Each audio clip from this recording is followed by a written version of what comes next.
stuff you're doing with like the website and then like the YouTube like description. Well, what about like the stuff in like their roster and all that, like the website?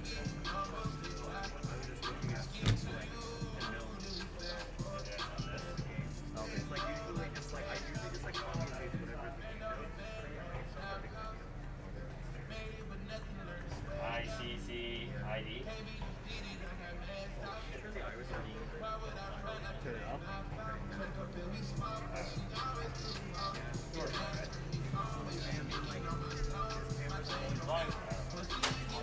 Plus, we can only make so many things the same freaking time.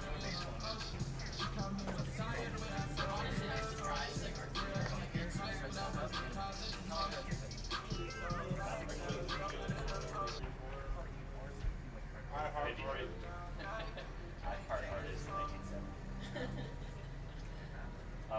Can I airdrop you these files of these interstitials that don't go? Make sure what does it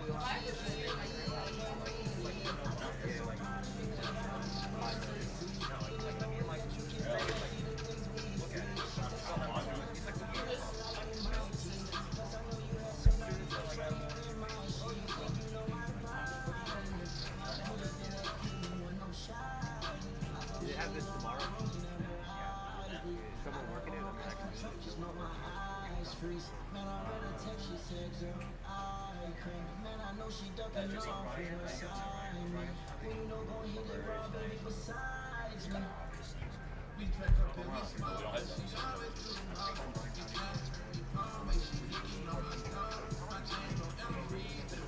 Yeah, watch out, he'll be swinging like that. I was actually contemplating not coming, because it's just because of the allergies. Like, I felt like they're right.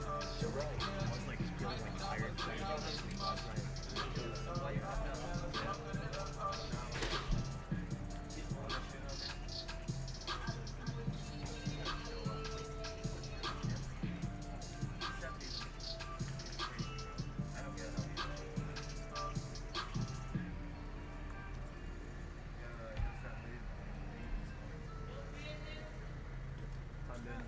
Japanese national song. What is that? This. Even though it really isn't. It's football, yeah. I would even say basketball is more than this.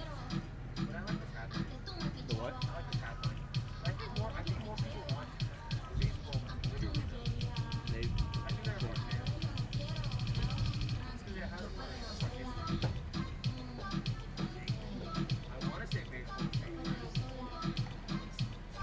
probably. It's like been around since like I think the late 1800s.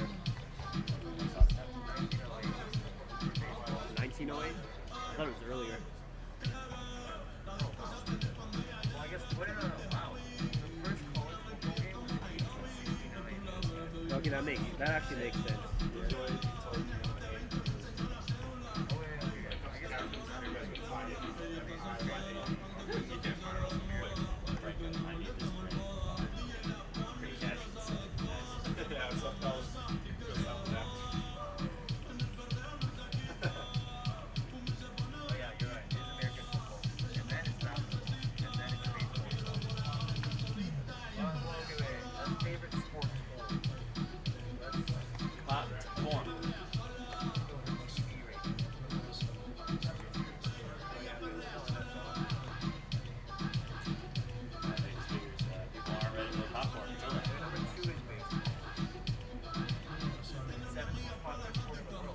Baseball?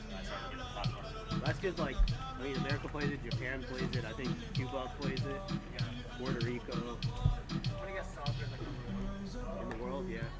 Cricket, either of those two. Maybe rugby.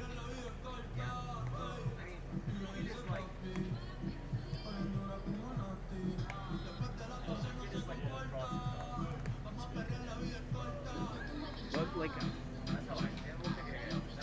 Right? yeah, I was saying, like, lacrosse isn't that big of a game. Yeah, I'm Scott. You can grab that seat right there in the front right if you want. Like cricket, I mean cricket is like like soccer to like England and like the rest of the world would probably be like what football is to us. And then cricket would probably be like basketball to them, maybe. Yeah, like I mean, obviously it's closer to baseball, but like in terms of like popularity, maybe rugby closer to baseball.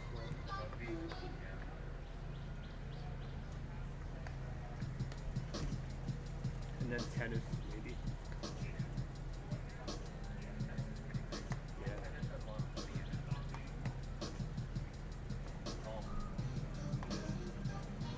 Polo.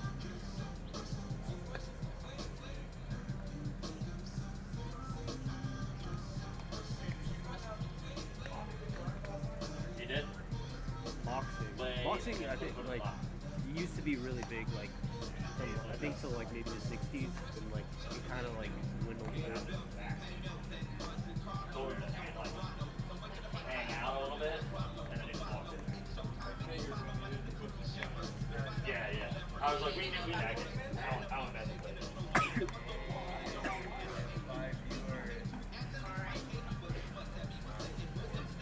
I honestly have no idea what happened. People, like, comment in the live stream. I've been asked, why can't you do your one job?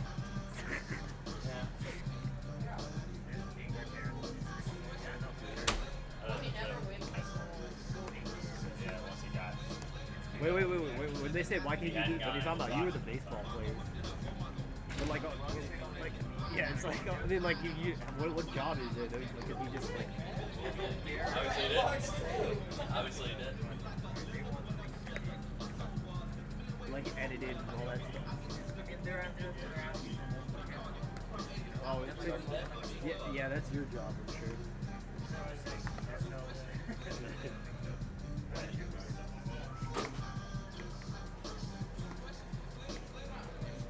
That's when you comment. At least I have a job. He wouldn't have been started today if he missed the sign. You never know. They're probably like unemployed. What do you mean? Like, Oh no, yeah, that's standard. That's standard. Because hay signals to Grabski and then Grabski signals. But tomorrow's that one. I remember reading that in the email.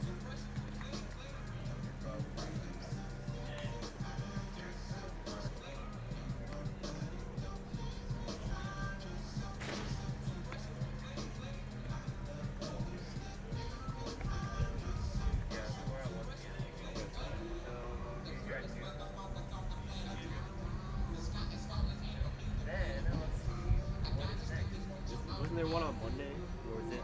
I think, no, it starts, I think, Wednesday to Friday, right?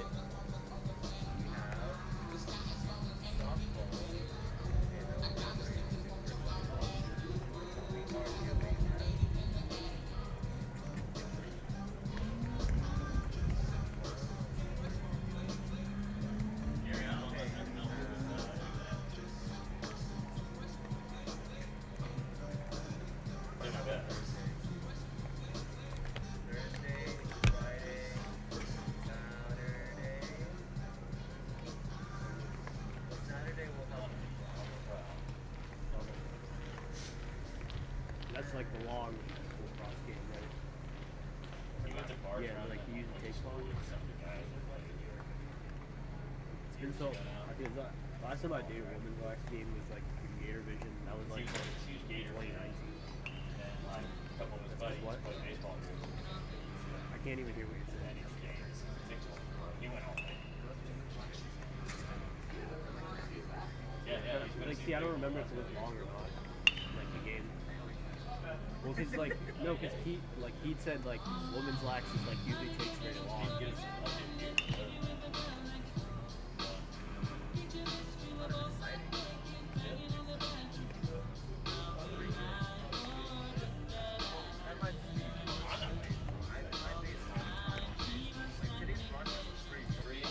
I've been comparing it to basketball and volleyball. Yeah, unless there's like a lot of stopping. Yeah. But then the volleyball games would like drag out though. Like the ones that go to like 5 sets. So I'd say maybe 3 or more. But I'd say 3. Yeah, it's not at 5 sets. Yeah, but if both teams are scoring like with each like consistently. What? I think it's like, isn't it first to 25? Yeah, but you can go deep.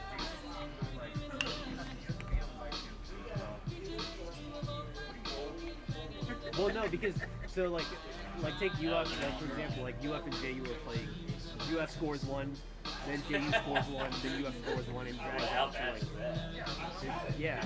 So then like and then say like UF wins the first set, then JU wins the next set, then UF wins the next set, then JU wins the next set. It goes to 5, but they're doing the same shit, but they're like constantly like scoring.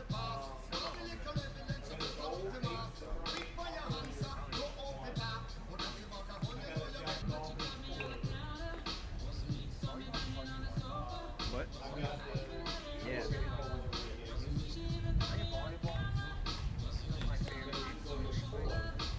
Golf.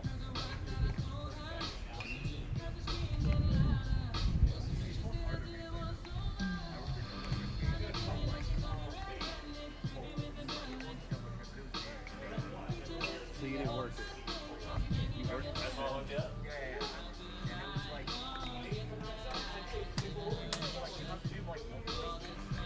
Man goes lacrosse. Well, replay already with like basketball is pretty tough. Like when I came in like Sabrina told me to come in like a weekday to like practice. It took me like 3 hours like to do all of it. That's what you didn't do in school. Like, you're starting out. That's fine. Yeah.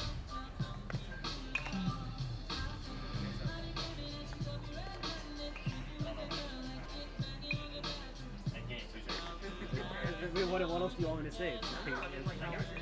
It's not bad. It's like, I mean, it's like Gator Vision, but like not as often, I guess. Like I don't know how to describe it. This is more chill though than UNF. That's it. Good evening, ladies and gentlemen, and welcome to John Sessions Stadium for tonight's matchup presented by Baptist Health, featuring the North Florida Ospreys and your Jacksonville Dolphins. The JU Dolphins behind the team, Baptist Health, proud to be the official Dolphins. Baptist Healthcare, changing healthcare for good. Fans, please be alert for batted or thrown balls or bats that may cause injury to participants or spectators or damage to personal property. And fans, for our safety, do not retrieve any of the game balls that leave the playing field throughout tonight's game. well, the city, that's just on city property. Fans, please make sure you're wearing your mask or face covering throughout your time at John Sessions Stadium tonight.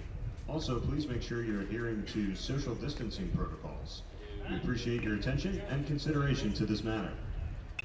Fans, you'll find QR codes posted throughout the stadium that you can scan with your smartphone to link you to the game day program and rosters. If you have any questions, ask a game day staff member. Be sure to check out JUDolphins.com and follow the Dolphins on social media on Facebook, Twitter, Instagram, and YouTube to stay in the loop and get exciting up-to-date news and content. That's JUDolphins.com and all Dolphins social media. Join Duncan Kids Club today with free or VIP memberships. Kids can enjoy free admission to games, free JU swag, and much more. Sign up online in the fan zone of JUDolphins.com and follow @DuncanDolphin on Twitter. Duncan Kids Club. Join today. At Doubletree, we're known for our delicious warm chocolate chip cookies baked fresh daily. Our cookies represent our constant dedication to the guest experience as a thoughtful touch that ensures you feel special and cared for throughout your stay. Book your stay today at Doubletree by Hilton, Jacksonville Riverfront, a proud partner of Jacksonville Athletics. The JU Dolphins would like to thank the team behind the team, Baptist Health, proud to be the official healthcare provider of the Jacksonville Dolphins. Baptist Health, changing healthcare for good. Fans, a friendly reminder that the restrooms are located just down the stairs on the first base side. JU and the ASUN promote good sportsmanship by student athletes, coaches, and spectators. We request your cooperation by supporting the participants and umpires in a positive manner.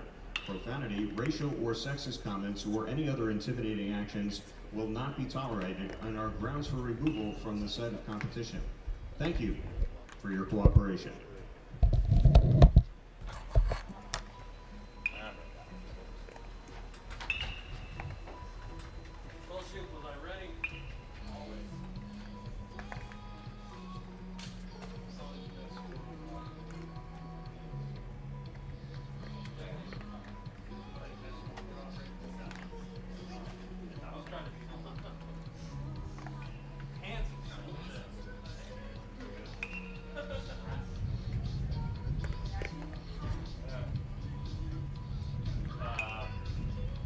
Brian, there's a roster with the pronunciation guys sitting over there. Did you get a hand on it? Okay. Cool. Maybe that's right.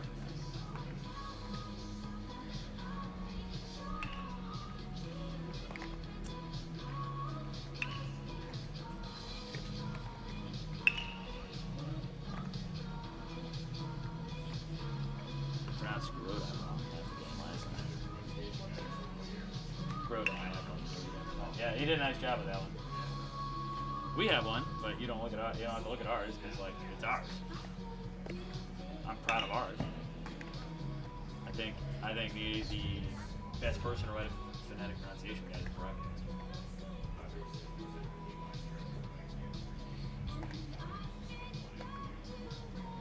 Is that Yale? Yale had a tough one.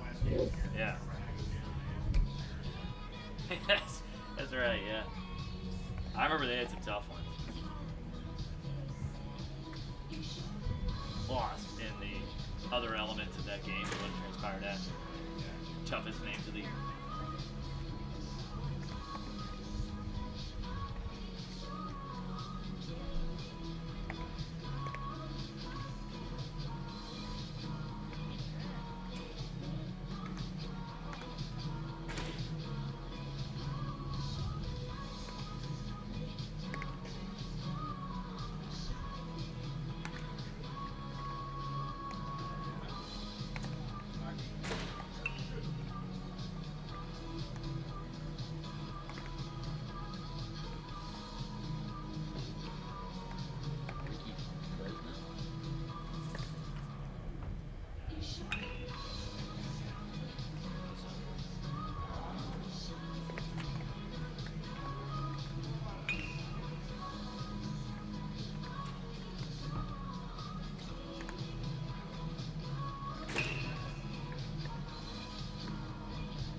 When we redid the seats, it was actually a plan to do it that way on the sides here too.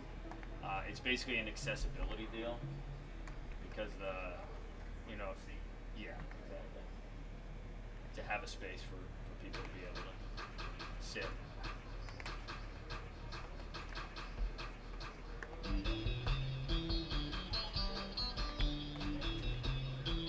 From this angle, they look completely yellow.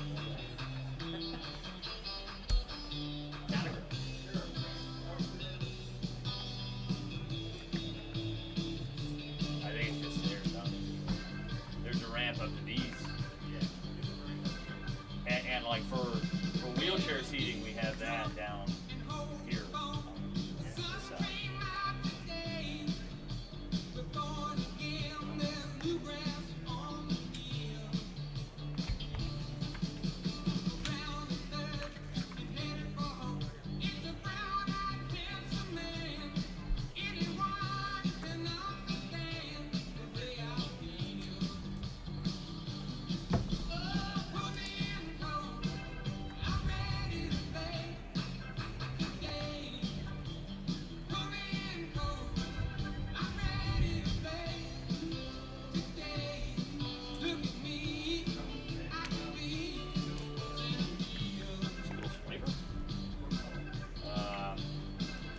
Those are weirder than like the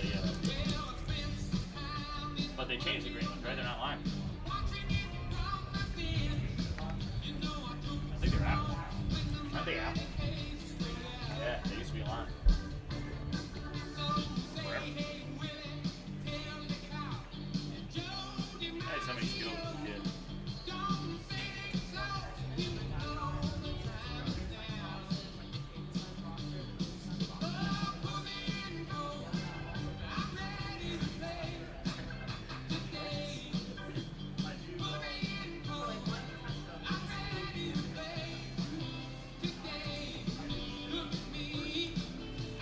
Yeah, I think everybody's done that.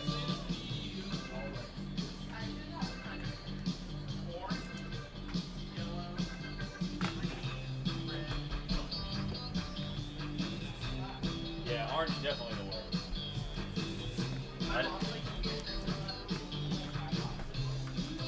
Oh, popcorn. Nice move. I was looking for like the cheddar. Green cheddar popcorn.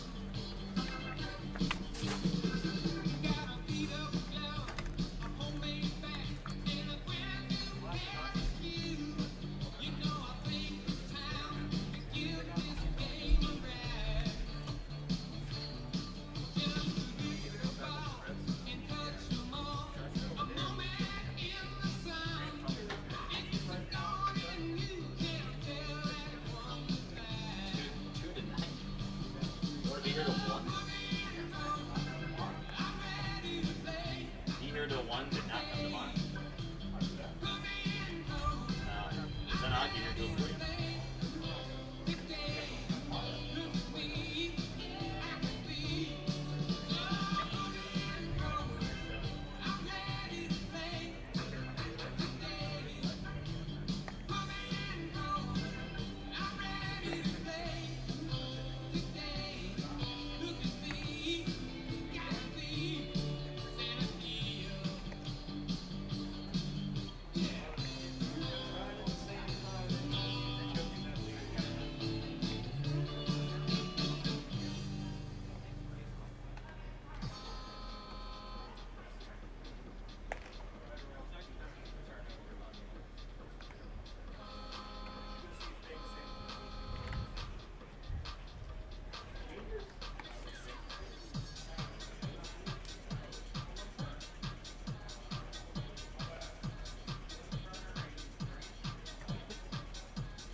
freshman year? So when he was younger? His sophomore year, He got some DH babies, didn't he? he did. He had the big blue double against UNF in the tournament. That's a great half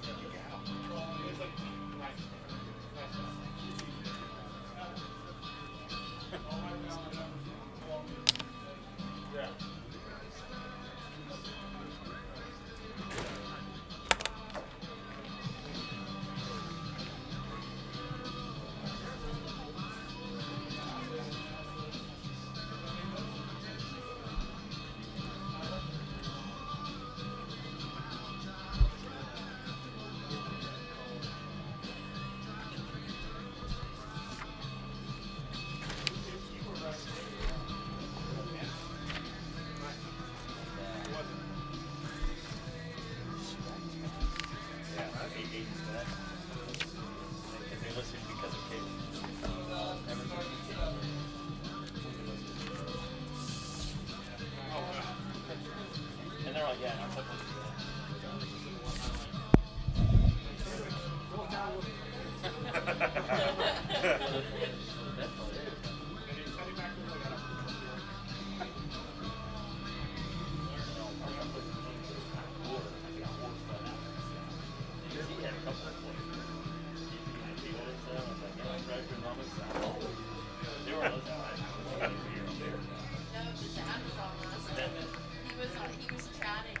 Good evening, ladies and gentlemen, and welcome to John Sessions Stadium for tonight's River City Rumble matchup presented by Baptist Health, featuring the North Florida Ospreys and your Jacksonville Dolphins.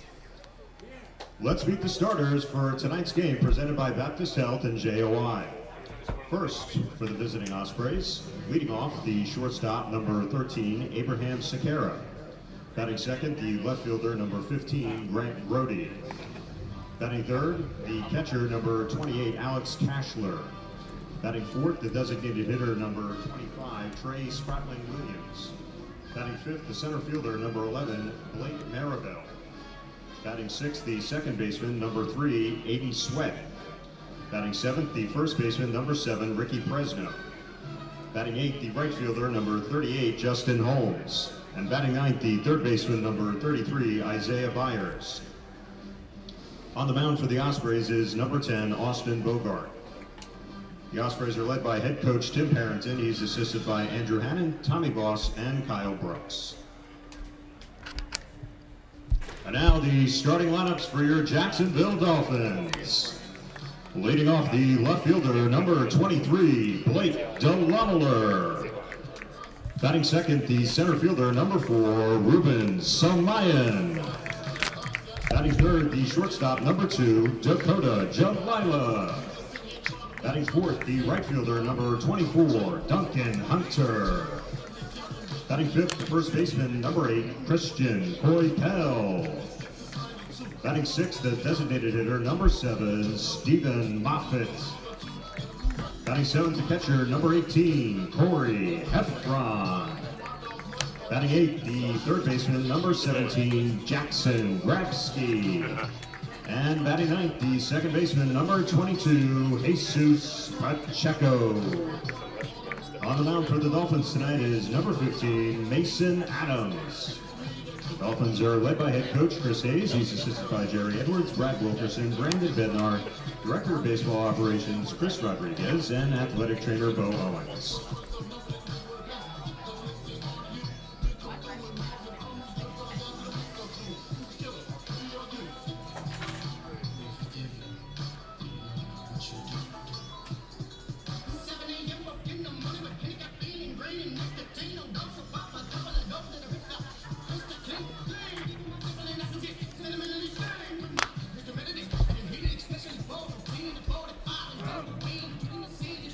Fans, here come your 2021 Jacksonville Dolphins.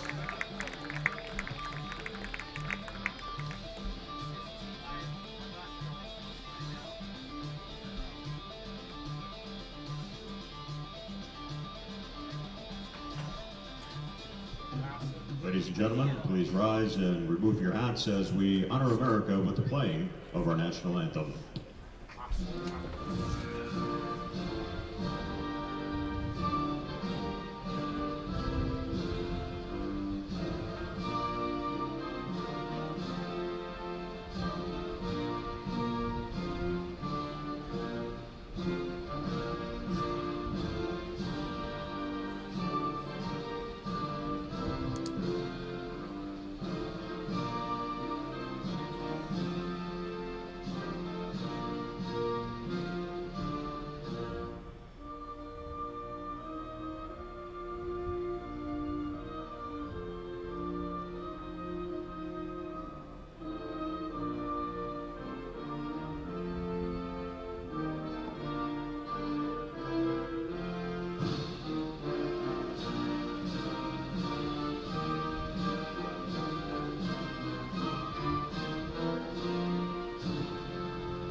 Welcome to John Sessions Stadium, Game 2 of the River City Rumble here tonight on this Saturday evening. Another warm Saturday in late March. Scott Manzi, Andy Heston as Jacksonville looks to even the series here tonight at home, sending Mason Adams, the right-hander, to the mound here tonight as he returns to the weekend rotation after a week off, an unplanned week off.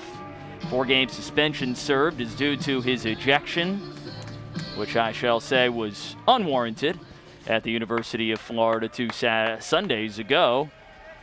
But he is right back here making his first Saturday start of his career, and his first pitch of the night is a ground ball foul by Abraham Sequeira to begin things off. Sequeira, the switch-hitting shortstop at the top of the order for the second straight day, and he swings left-handed here in this matchup.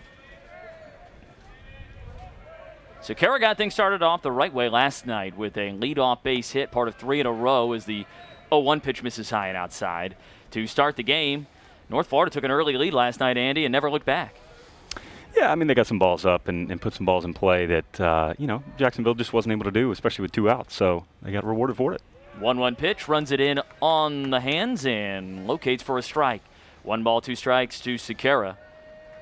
Interesting matchup tonight, especially with Mason Adams and a really, really good changeup. Interested to see how he can neutralize our left-handed hitters here for UNF. In on the hands, and that one, look out.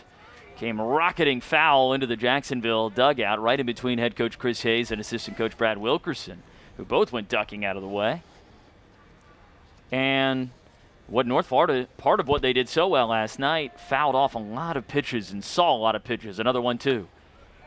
Heffron tries to frame one up on the outside edge, doesn't get the call. 2 balls, 2 strikes. I think for some of the young Jacksonville arms, that's what you're going to have to expect in this league. When you get into ASUN play, the at-bats that you're going to see from the other teams are always going to be hot, especially at the top of the lineup. You're going to have to expect that. 2-2 pitch, check swing on a fastball up, and the count has run full.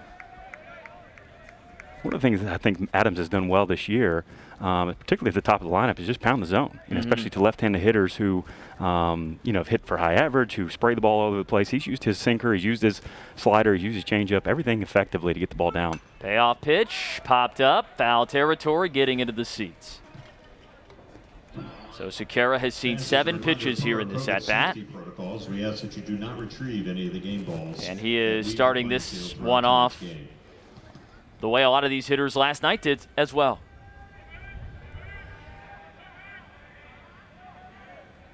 Another payoff pitch and a swing and a miss. And I believe that was indeed the changeup, was it not? Yeah, his location is just so good with that pitch. Comes off his hand really well, almost off the side of the hand. That's why he gets so much late action. Tough pitch to hit.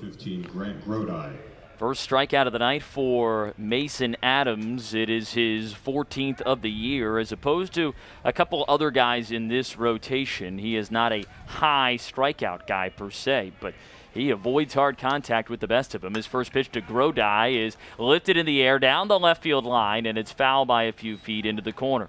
And Grodai, he was the best hitter for North Florida a night ago. Put the ball in play all night long. Ended up going 2 for 4, but had a huge double in the first inning. A single going the opposite way and later in the game, and was just pesky all night long. 0-1. Called strike 2 as Adams paints the outside corner. Yeah, another left-handed bat that really, really patient last night. Waited for his pitch. Really caused Jacksonville some trouble and using the whole field. That's what's difficult about top-of-the-line guys that do that. 0-2 pitch off the end of the bat, grounded down towards second base. Moving to his right, Pacheco fields, throws on to first, and retires Grodai for out number 2. And I think your point, Scott, about for Adams, he's not a strikeout guy per se, but when he needs to do it, he can. Coach Terry Edwards said, look, this is a guy, when he's in a tough spot, he can get guys out the way he wants to get them out. And I think that's where the next step for him this year, specifically in conference play, is going to be a big key. 2 outs, nobody on. Alex Cashler, who is catching tonight, hitting in the 3-hole again, stands in. First pitch he sees, fastball down the middle for a strike. Cashler last night went 3 for 3, drove in 3 of North Florida's 5 runs last night. The 0-1.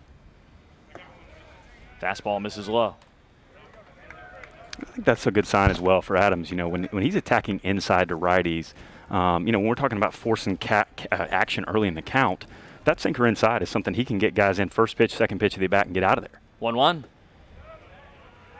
I thought we were going to get a strike call there, and we did not. Just missed a little bit low, it looked like, as Adams worked away from the right-hander that time. 2 balls and a strike. Cashler moves out in front.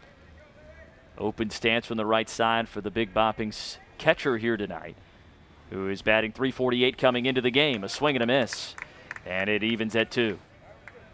Bases empty, 2 gone. Jacksonville trying to do something they had a hard time doing last night early, and that is keep the Ospreys off the board. 2-2 pitch. Foul ball, and Cashler stays alive.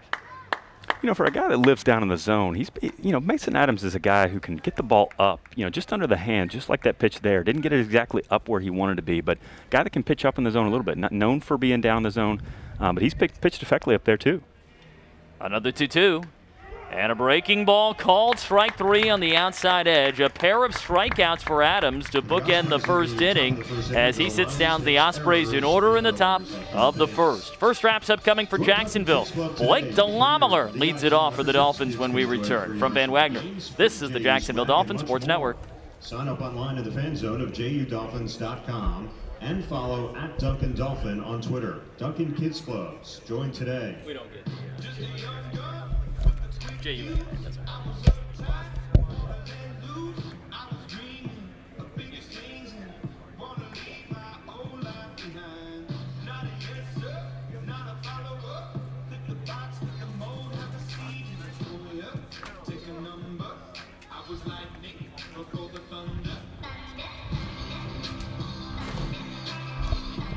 Oh, yeah. Yeah, I saw that last night. You won lineup.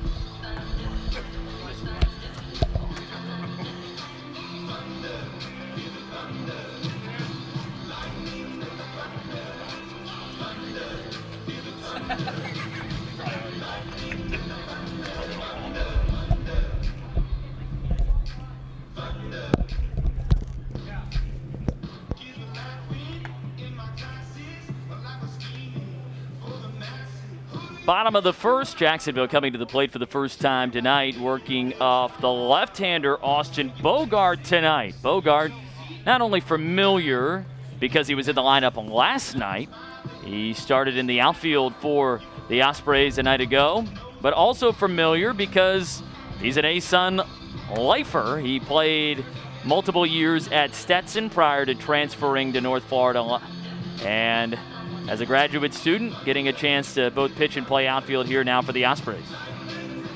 These Jacksonville hitters, obviously a lot of young guys in the lineup. Got an experienced arm on the mound. He knows how to handle getting through the early in the game, pound the zone.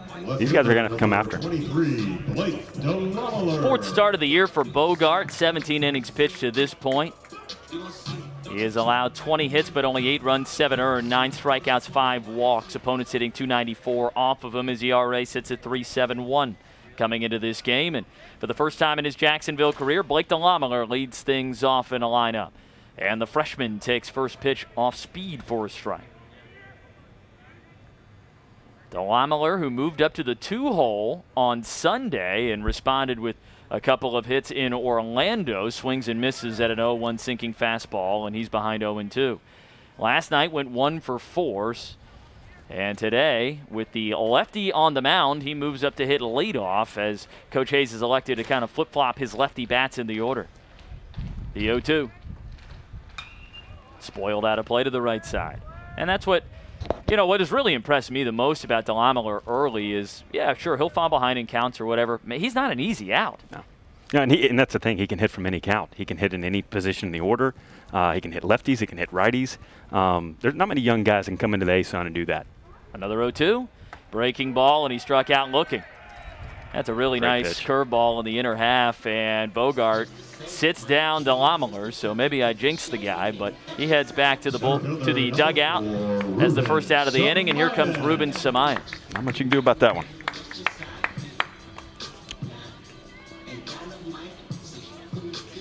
Ruben Samayan, a guy who you would anticipate in a matchup like this would be at a disadvantage, but he actually hits lefties better than he hits righties. Opposite splits for the redshirt senior. And the first pitch he sees from Bogart is a fastball that misses downstairs for ball 1. I think a lot of that, Scott, is just the approach. I think Ruben is a guy who can shoot the ball to the left side. He's a guy that waits for the ball to travel. He doesn't jump at anything, just really patient. Oh, the 1-0. Down and away again as he went to a breaking ball that time, 2-0.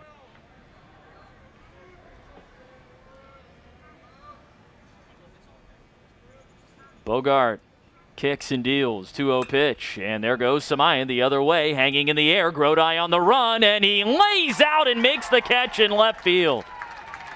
Lost his hat, fully extended back into the left, and hauled it in to take away what would have at least been a triple for Ruben Samayan if he doesn't make that catch. Yeah, UNF had him shaded that way. He was a couple of steps over to the left anyway in left field. He needed every bit of that. 2 outs. Tough luck there for Jacksonville with an extra base hit taken away by a great play out in the left by Grant Grodi. And here comes Dakota Jalila to try and extend this inning. Jalila last night extended his hit streak to 8 straight games with a base knock. He had 2. Breaking ball taken down and in to start. Jalila, one of 2 Dolphins who had multiple hits in last night's game. He and Jackson Grabsky. They're the 2 team leaders in extra base multi-hit games this year. Fastball at the knees, ruled to have missed a little low, 2-0. You can see in the last couple of weeks how well Jalila's tracking the ball to the plate. I mean, he's spitting on pitches that are just missing outside. You know he's seeing it well. 2-0 pitch, and that one, same spot, this time called strike 1.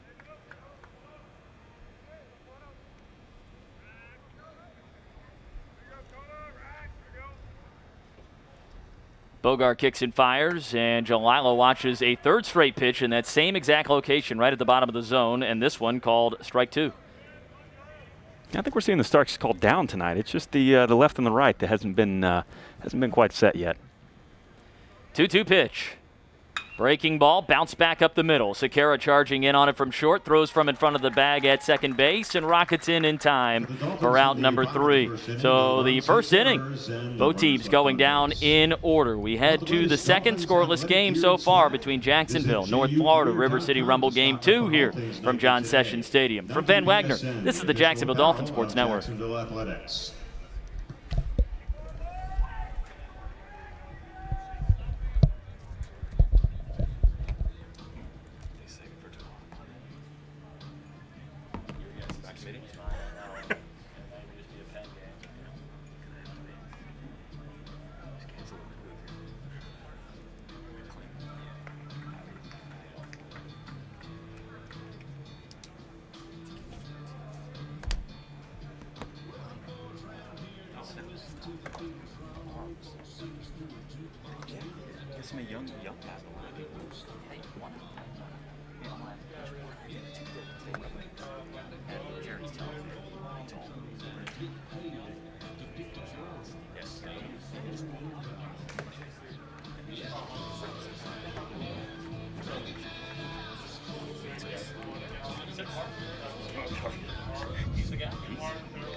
Back in Jacksonville, where the score is 0-1 here at John Sessions Stadium. Scott Manzi, Andy Heston back with you here on this beautiful Saturday night for baseball. River City Rumble Game 2. North Florida capturing Game 1 of the series last night.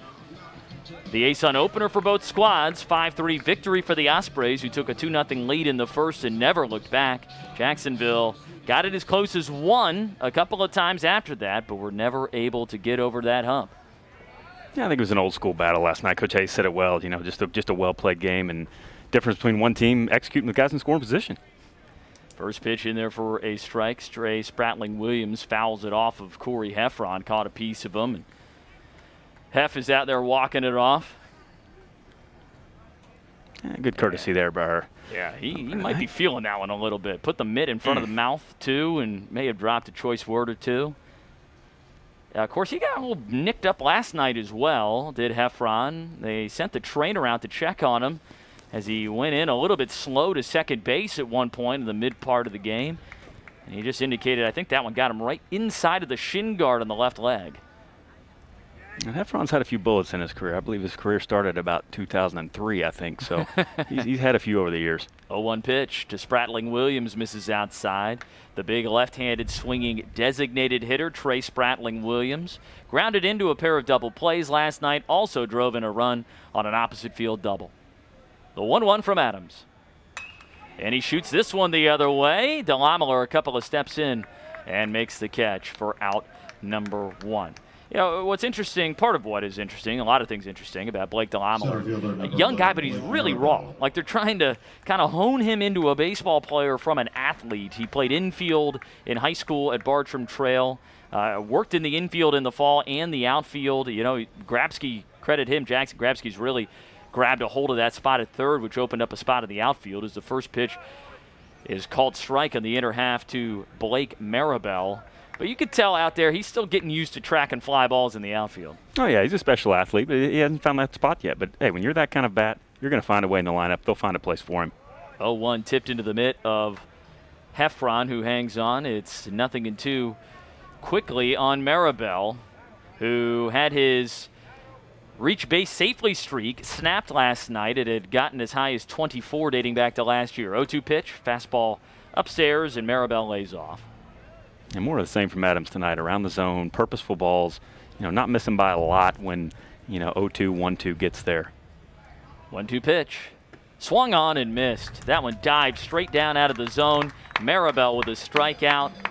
And there are 2 quick outs here in the second. 3 strikeouts already for Adams tonight. Maybe the reverse announcer's jinx there. I said he doesn't strike out a lot of guys. He's now up to 16 on the year with his 3 here this evening. I think that's what's special about him is he can, but he doesn't have to. You know, if he sees an account where he wants to get a guy, pitch 2, pitch 3, he can. If he thinks he's got a chance to strike somebody out, he can do it as well. So complete pitcher. Aiden Sweat first pitch swinging, and he swings over the top of strike 1. Sweat, the freshman second baseman, hitting here in the 6th hole this evening. He went 0 for 4 last night with a trifecta of strikeouts. The 0-1. He puts this one in play. Pacheco moving to his right, collects, sets his feet, throws a little wide to first, but Coypel, one of the best in the business at using all of his 6'3" frame. He lunges to his right, keeps the toe on the bag, and that's another 1-2-3 inning for Mason Adams and the Jacksonville defense. We head to the home half of the second, scoreless between Jacksonville and North Florida. From Van Wagner, this is the Jacksonville Dolphins Sports Network. Please visit www.shanatridc.com.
Bottom of the second inning, scoreless so far between Jacksonville and North Florida River City Rumble Game 2. Scott Manzi, Andy Heston back with you here at John Sessions Stadium as the sun continues to set on this Saturday night, the last Saturday in the month of March 2021. Duncan Hunter leading things off, the cleanup hitter here tonight. And the first pitch from Bogart is belted out to deep left field. It is carrying. Will it stay fair? And it is a foul ball. Gone by a long shot, but foul by a pretty good amount as well. Just a little too far out in front of that one, but Hunter's showing you the raw power that he possesses. Yeah, that ball was smashed. Just took a little bit off of it there and just hooked it around the foul pole just a little bit. Man, that ball was smashed. That's a long, loud strike 1 for Duncan Hunter, who did lead the team in home runs, left the yard 7 times back in the 2019 season, his true sophomore campaign.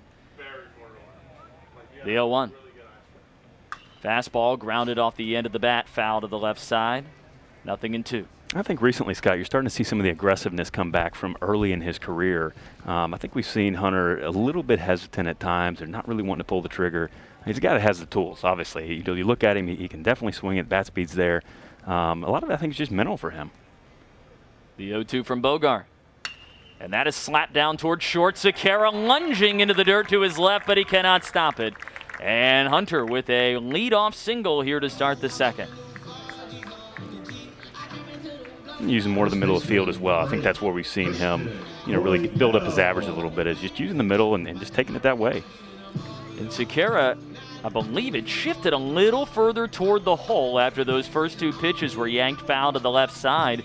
And that, we talked about a game of inches in the first inning with the Ruben Samayan catch. We saw it on display again there. Yeah, you see some slight shifts from him, and nothing dramatic, I think, in this series. But, yeah, burned him a little bit there. Runner on first, nobody out. Jacksonville looking to draw first blood here at home as they try to even the series on this Saturday night. Christian Coypel climbs into the box. Hunter takes his lead. Not a real big one there at first, as the first pitch breaking ball is called a strike on the outside edge. Lefty on lefty matchup here. I really like to see from Coypel. Obviously, he's really struggled against lefties this year, hitting under 100. Got a good guy on the mound tonight, experienced left-handed arm. I think Coypel's got to take the same approach that Duncan Hunter has lately and just try to shoot it the other way. There's a big gap there. As you can see the alignment. Just wait on it. Throw over to first to check on Hunter. He's back in standing up. And obviously Coypel being a power guy, it's hard to make that adjustment sometimes. But when you're trying to get out of a snide facing lefties, sometimes it just takes one thing to click, or just one little small adjustment to kind of get yourself going. Coypel drove in his 7th run of the year last night. The 0-1 pitch. That's a nice one there from Bogart, but just missed a little outside to Coypel. 1-1 now. Coach Hayes flashing the signs from out of the dugout up the third base line. Leppy climbs back in. Hunter takes his lead. Double play depth up the middle for this infield.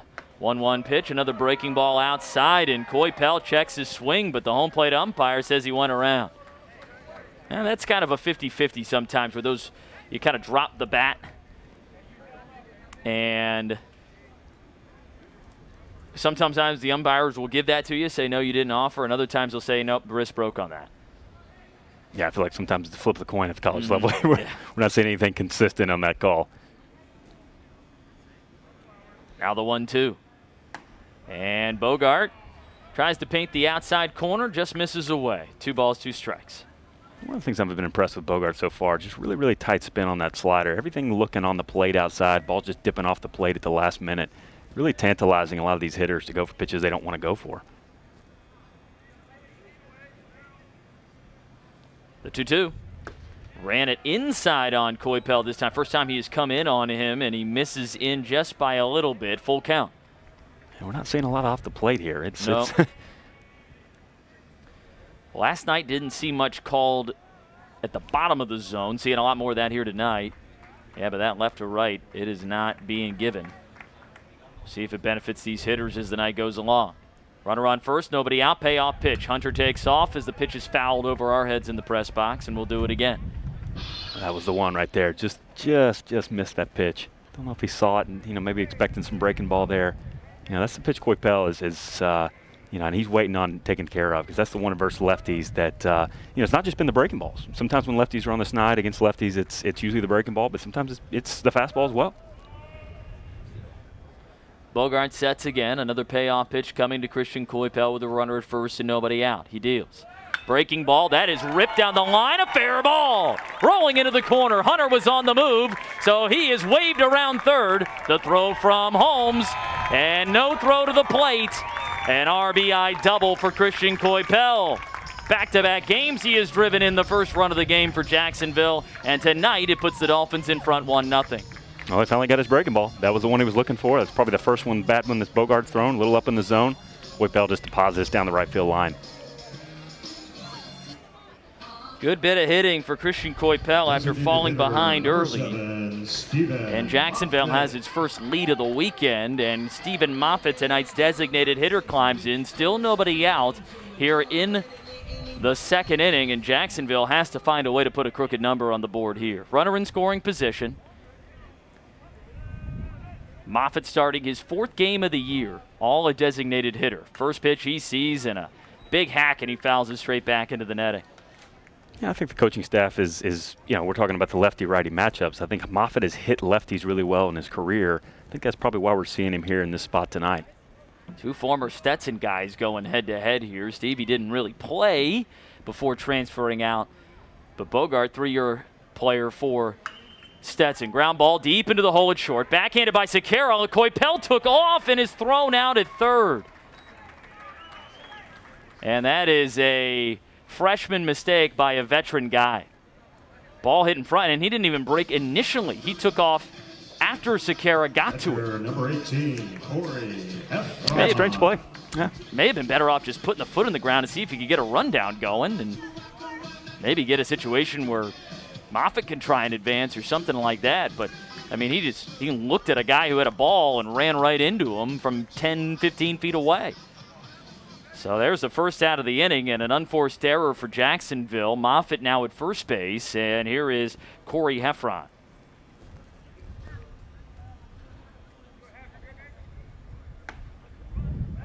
First pitch misses low to Heffron. Ball 1.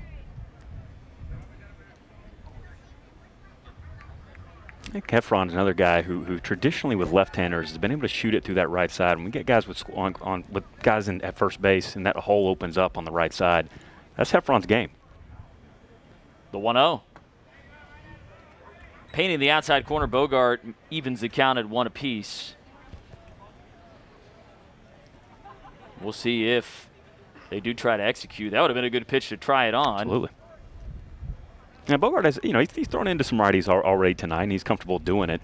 So it's not a guy that's just going to bang it away. You're going to have to look inside and outside him. He's going to go all over the plate, up and down. 1-1 pitch, high and outside fastball, and again Heffron moves ahead in the count. Bogart, one of 6 left-handed pitchers on this roster for North Florida. We saw one last night. That was Eddie Miller. The venerable Eddie Miller feels like he's in his 25th year for North Florida. 2-1 pitch. And Heffron does shoot it the other way, but this one high in the air and foul. Yeah, a little bit more starter mechanics, I think, from Bogart tonight, right? With Miller, it's amazing he is able to repeat and continue to throw strikes with that motion. For left-handed hitters, I mean, my goodness. I can't imagine a pitch that is like you see a guy, he's going left and he's going right, and then the ball's starting out behind your hip and it's coming in the other way. Yeah, wild stuff. 2-2 pitch. Heffron loops it out into shallow right field. Holmes coming in on it, makes the catch. And Moffitt retreats back to first, now 2 outs. And I think that's what's interesting about this UNF team, Scott, is we're it's kind of the inverse of Jacksonville in a way where you have a bullpen that is really stacked, really loaded with proven guys. Starting pitching's a little bit not so much that way. They've had some issues with some 5+ ERAs in the starting pitchers, but that bullpen is locked down.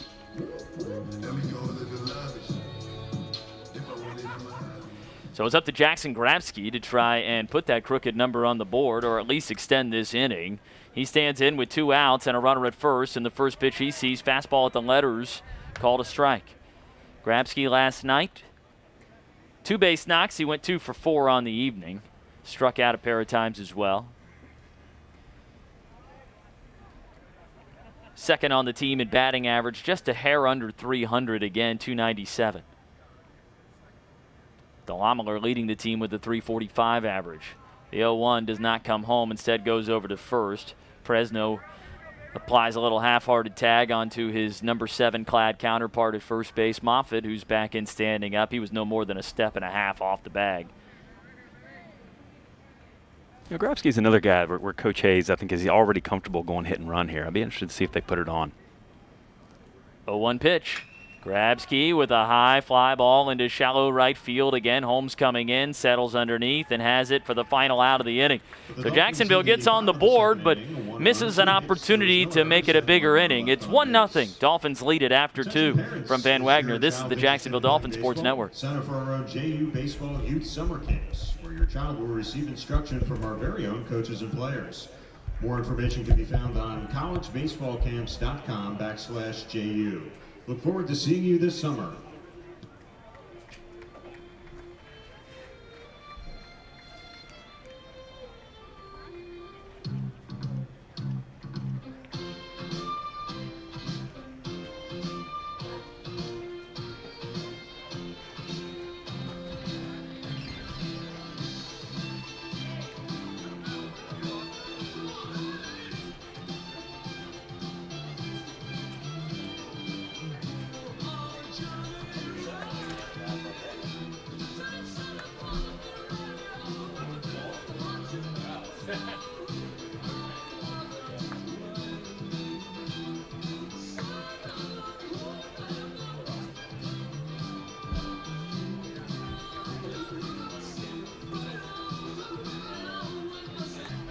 You're just building for the future.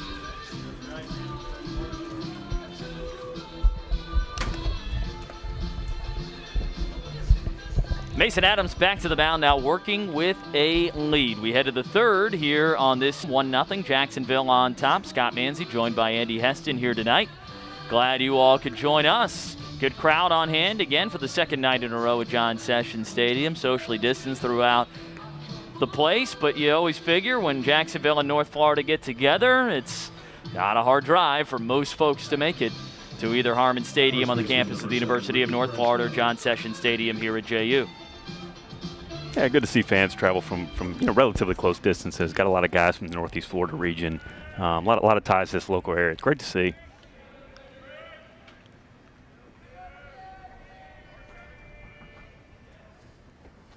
First pitch is a fastball just high and away to Ricky Presno, making his first start of the weekend, first at-bat of the weekend. The senior hitting .242, and this is his 11th start of the season. The 1-0 pitch slapped hard down to short off a couple of hops. It's gloved between the legs by Jalila. His throw pulled Coypel off the bag. Coypel tried to keep that toe on, but it came off right as Presno got there. And Jalila with his second throwing error of the weekend. Yeah, we've seen some uncharacteristic throws over to first base this series already. Justin Holmes. Ball just kept tailing away from Coypel and just drug him right off. So the first base runner to reach for North Florida comes via an error. Jacksonville had one a night ago. Also charged to Jalila. That's his 8th of the year. Justin Holmes climbs in, the new right fielder here tonight, and he takes a monster hack at the first pitch he sees and deposited that over into the halftime and beyond the seats down the right field line. I think this is what we've seen from Adams this year is really going after the bottom of the lineup with fastballs, sometimes even getting guys out early in the count, looking for double plays. This is where he's efficient in his game. The 0-1. Breaking ball, same spot, a foul ball. 0-2. Yeah, he has been, unscientifically, I think, Jacksonville's best pitcher with runners on base this year. He has just been very good at working efficiently from the stretch. Like you said, pitching down in the zone, and you roll a couple over, and, pitcher's best friend helps you get out of a lot of innings. 0-2 pitch. Breaking ball, that is crushed over the head of Grabski at third, and it's rolling toward the corner and left. Cut off by Delamler, cruising into third base Presno, and a double for Justin Holmes. And North Florida threatening here with nobody out in the third. Holmes picks up his second two-bagger of the year and just his 7th hit in 39 at-bats. Yeah, a little surprised to see a breaking ball there, especially how the swings looked in the first couple of pitches at bat. But Adams has had unrelenting confidence in his fastball and his slider. But definitely that ball's hard to the plate. 0-2, can't make that mistake. First time he's probably missed a spot here tonight. Yep. Now the 9-hole hitter Isaiah Byers making his 6th start of the year, 2nd straight at third. He is 3 for 17 this season, and he fouls the first one off Heffron for strike 1. Byers has not driven in a run yet this year, so anticipate him doing that for the first time right here. Jacksonville playing in at the corners, deep up the middle. 0-1. Slider located for a strike at the top of the zone, 0-2. And this is where, Scott, I think we were talking about earlier, there's a time for Adams to strike people out. And this is where he's got to get particular about how he chooses his pitches. It's a great time. He's got to go after it. Well, he made an 0-2 mistake in the last at-bat. We'll see what he dials up here. Pitching coach Jerry Edwards has flashed in the signs. Heffron relays him on, and here comes an 0-2 pitch from Mason Adams to Isaiah Byers. Tried to get him to chase that slider away. He does not offer. Thought about it, but ultimately held up. Yeah, it's much better finish on that slider there, 0-2. I mean, starts in the zone, just peeks out late. I mean, that's where Adams, when he gets on top of the ball, is really tough. Looks like a fastball out of the hand. Top of the order looming on deck for North Florida, trying to answer the 1 run put up by Jacksonville in the bottom of the 2nd just moments ago. Byers calls time, and it's granted. A lot of these guys tonight are probably gonna call time. Adams is a quick worker. The 1-2. Fastball, just a little bit outside. Our home plate umpire has the same cadence when he's getting ready to ring somebody up as he does when he doesn't call a strike. He kind of gets up, looks over to the right, waits a moment. So I'm kind of holding my breath on a lot of these close pitches. 2 balls, 2 strikes. Another good one there, though. It was tempting. Adams tries a 2-2. Bends in a breaking ball and doesn't get the call. Boy, may have just missed up. I was going to ring him up there. It looked like he almost put the hand back. Last 2 have been 50-50 pitches. And Byers has worked the count full with 2 on, both in scoring position. Nobody out in the top of the 3rd. Payoff pitch. Byers swings and misses. And it took a couple of extra pitches, but Adams gets the strikeout he needed, and that is 4 now rung up via the K by Mason Adams. And here comes the top of the order now with 1 out. Yeah, I'm surprised we didn't see the fastball up and in 2-2, but Adams still had it in the arsenal there to go up and get him 3-2.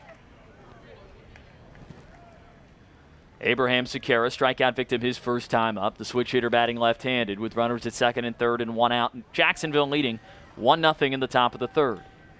The pitch from Adams. It is hit on the ground, cut down by Coypel. Gets the out at first, no chance to make a play at home. And North Florida has tied the game on the RBI ground out by Abraham Sequeira. Coypel may have had a shot of that if he could have gotten to his feet a little cleaner, but when he went down to a knee to cut off that ball that was skittering down the line, he was unable to get his footing cleanly the first time and elected to make the smart play to first to get that important 2nd out. And hopefully now Jacksonville, with just 1 on and 2 out, can find a way to get this final out of the inning. First pitch to Grant Grodi. Missing low, ball 1. Yeah, I think that's the value of Jacksonville defense. That ball could easily have been a double down the line. Hit hard. You know, Coypel, he is the guy you want there because he can make that play look easy. Just a little trip of the feet. Didn't go home. Jacksonville not out of the water yet. This guy, a great hitter, Grodi. And the pitch in and out of the mitt of Heffron. And he's able to run it down quickly. No chance for Holmes to advance. He gave a peek to it. I don't think he picked up that baseball very well initially, hesitated and realized it's too late. I missed my opportunity. A break there for Jacksonville. Yeah. I think Grodi you can just tell the way he's tracking the ball to the plate. He's definitely seeing it well right now. You got to be careful here. Don't give in. Runner at 3rd, 2 outs, 1-1 ball game, top of the 3rd. 2-0. Grodi takes inside a big breaking pitch that Heffron has to slide to his right to smother. Yeah, a little respect there with a 2-0 slider, huh? I'm not against just going ahead and making this ball 4 and facing Cashler. You get a righty-on-righty matchup. And I know Cashler's really good too, but as opposed to, I wouldn't be surprised if this guy's got a 3-0 green light. The pitch. And he swings and fouls it off. But it just speaks to what you talked about, the way he's seeing it right now. Now that is probably the pitch. He hasn't seen that. He didn't see that pitch very well. That was a little half-hearted wrist swing. Yeah, I don't know if he was expecting another breaking ball there or a changeup. He was pulling out a little bit. 3 balls, 1 strike. 2 outs, runner at third. Adams trying to keep this game tied here in the third. The pitch. Oh, a big swing and a miss. Grodi way out in front of that one, guessing fastball. He guessed wrong. I think this is what's special about Adams as well. Is a guy that normally is not a guy that pitches backwards and kind of more of a traditional sinker ball type guy. But man, this is where he is next level in terms of an ASUN pitcher and conquering lineups in this conference. Payoff pitch. Grodi strikes out. Heffron applies the tag. Another breaking ball from Adams. Drops the hammer. Gets 2 more big strikeouts and gives up just the 1 unearned run in the inning. It's 1-1 as we head to the bottom of the third. Jacksonville bringing Jesus Pacheco and then the top of the order to the plate when we return. From Van Wagner, this is the Jacksonville Dolphin Sports Network. Right here at John Sessions Stadium.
It's a 1-1 game as we head to the bottom of the third here at John Sessions Stadium. Darkness starting to settle in as the sun has set on this Saturday night. Scott Manzi, Andy Heston back with you here. It's game 2 of the River City Rumble this weekend after North Florida took game 1 a night ago. Last man to come to the plate for the first time here tonight for either team, Jesus Pacheco. Starts off the third. Drove in a run on his lone base hit of the night last night. And the true freshman second baseman hitting .255 now on the season. Takes a first pitch from Austin Bogart that sinks just a little outside the zone for ball 1. Top of the order, waiting on deck. The 1-0 to Pacheco. He lifts that one in the air out into right field. Holmes on his horse going back, settles underneath in front of the wall and makes the catch for out number 1. I think that's one of the things that I've seen out of Pacheco and some of the younger hitters for Jacksonville this year is the ability to go the other way has led to a lot of good things. Even some of the outs they make are loud outs are really hard plays for the defense. Really impressive young group. Bogart has sat down 3 consecutive right-handers on flyouts to right field. Anything you've seen there? Yeah, I think he's a guy that he can pitch away to righties really well and use his off speed and kind of get guys to go for pitches 2 to 3 inches off the plate. Just a savvy veteran. First pitch breaking ball to Blake DeLamiler and at the knees for a strike. A big bender there. He did the same thing to him in his first at-bat. He was a strikeout victim in 4 pitches. The 0-1. Fastball, a little down and outside. I think, a Saturday guy in the ASUN doesn't always have to throw gas. I think it's a guy also that can just get outs easily and just get guys to go for pitches they shouldn't, and that's exactly what he is. 1-1 pitch, swung on and missed, sinking down and away from DeLamiler. And that's the other part there. The sinking action, the movement he has late on pitches, just enough to miss the barrel and to get easy outs. I mean, that's what it's about. Bogart kicks and fires the 1-2. Misses low this time to DeLamiler, and the count evens. And Bogart doesn't exactly look the part of your big-time weekend guy. He's 5'9", 195 pounds. Looks more like a corner outfielder. Yeah. Of which he also is. The 2-2. Breaking ball that is bounced down toward third. Byers fields it off 1 bounce, sets his feet at the edge of the infield grass, and rockets on to first in time for out number 2. Yeah, I think that is impressive, Scott. I think you have an athlete on the mound who can, he can do it all. You don't see this much at this level. Just speaks to the kind of athlete and really just the kind of talent he is on the mound.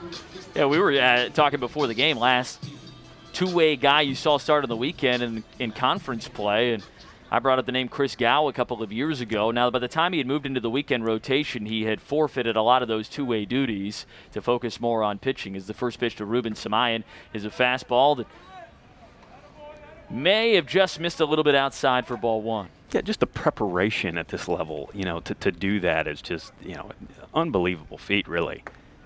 Fastball and to do it runs well. In for ball two. Yeah, you're right. I mean, we've had a handful of guys here over the years. Mike Casala did two-way there for a little bit.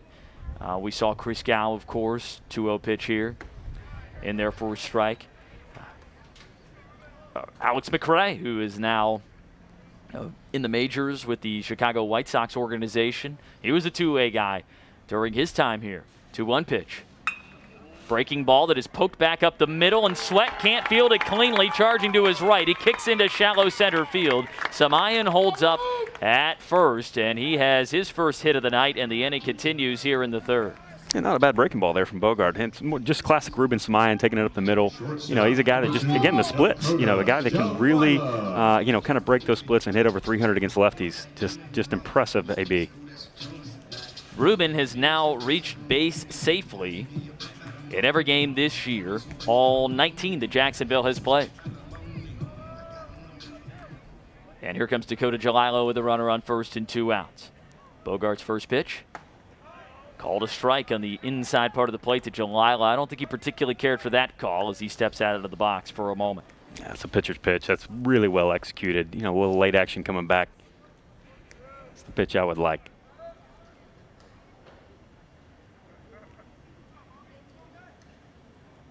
Oh, 1. And that one in the exact same spot, this time called ball 1.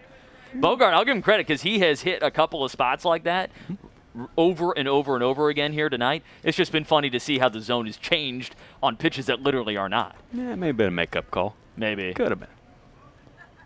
Samayan takes his lead, and they'll throw over to check on him. Should say resident Jacksonville baseball historian Spencer Stockton has weighed in, and he has let me know that Parker Perez, also a two-way player. Forgot about that. He's a guy that started on midweek, started against the likes of Florida State in his career, the crafty left-hander. Ground ball hit to the right side, and it's through into right field. Samayan gives a look to third base, puts on the brakes, and heads back to second as the throw comes in quickly from Holmes. I can't believe even Samayan was even trying that. You see him go around the bag, and he really went aggressively. Had to put on some big-time brakes. Just almost fell and couldn't get back to the bag. I watched the speed in which he was approaching second and said, hey, he's thinking 3 here. Goodness.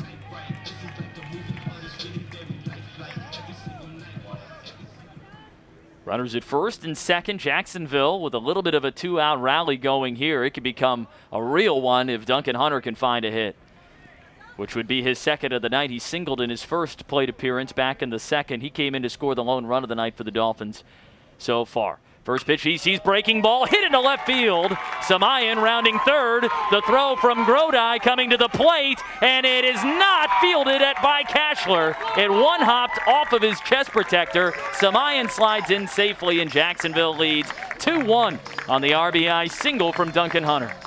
Yeah, more of the same from Hunter. Really hits left-handers well. Breaking ball up in the zone, just slashes at the left field. Jalila able to go first to third on the play. And the inning continues for Christian Coypel. How about this? Jacksonville missed an opportunity last inning to put up a crooked number on the board. This inning, they've manufactured something with 2 outs. It's a nice way to bounce back. Yeah, I think that's the difference maker that Coach Hayes is looking for. I think they've been poor with 2 outs all year. Sometimes that's just random. I think he's just looking for a little bit more toughness, in that situation. So here comes Christian Coypel with runners at the corners and 2 outs. In my conversation with him last night, I asked about clutch hitting, and he said sometimes you're just not going to get the 2-out base hit. First pitch swinging, fouled out of play to the left side. He said you can't rely on 2-out base hits, which makes sense because that's not exactly a something that is super repeatable. It's a lot of kind of luck-based, and you're playing with a thin margin for error there, but it is something that when this team has been good this year, they have done this successfully quite a bit. The 0-1. Coypel takes a slider called a strike on the outer half. Yeah, not always a correlating factor, but it does seem to show up when you see those teams that advance in regionals, the teams that have those kind of years where they go deep. It always happens, right? Yeah, they may not hit 300 with guys in 2 outs, but they're usually very, very good. They're doing it enough. Coypel and the fans especially didn't like that last strike call. Now an 0-2 as the runner takes off. Ground ball bounces off the mound and past the slipping Sakara at short. Going first to third, Hunter, as Jalila comes in to score. An RBI single for Christian Coypel and a perfect time to put on a play by head coach Chris Hayes. Sakara out of position when that ball caromed off the mound and wasn't able to put the brakes on cleanly to get back to it. Jacksonville with a crooked number for the first time tonight. Now lead at 3-1 in the bottom of the third. Yeah, fortunate break there for JU, but that's what happens when you hit balls hard. At the end of the day, in terms of barreling balls up, JU has to do that more with runners in scoring position, exactly what they needed.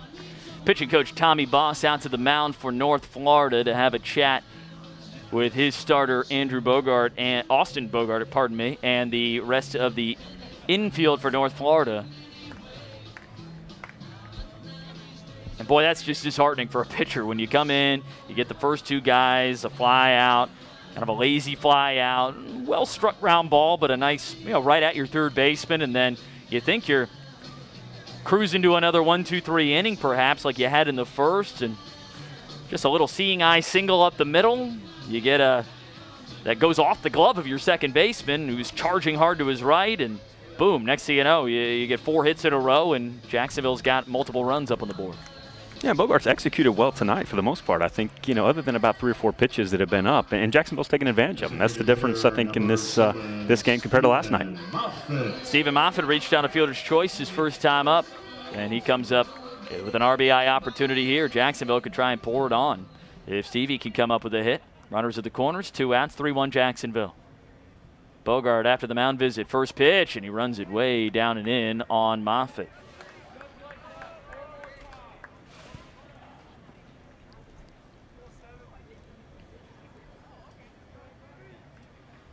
Bogart just threw his 50th pitch of the night. Here's the 1-0, and he misses upstairs. Good eye by Moffitt to lay off that one.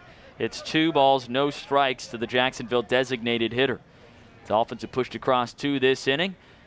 Looking for more. All with 2 outs. 2-0. Moffitt takes a breaking ball way high again, and Bogart has not been close to the zone on any of these 3 pitches. He reaches down into the clay with that left hand, grabs a little bit onto his fingertips before climbing back onto the rubber.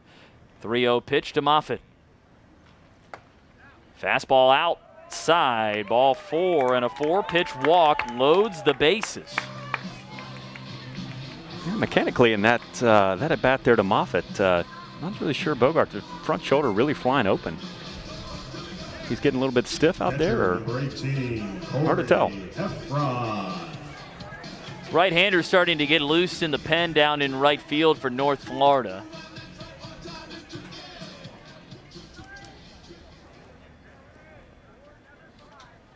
And here is Corey Heffron with the bases loaded and 2 outs. Jacksonville 0 for their last 6 with the bases loaded. First pitch, breaking ball, called a strike on the outside edge that time. Heffron flew out to right field his first time up.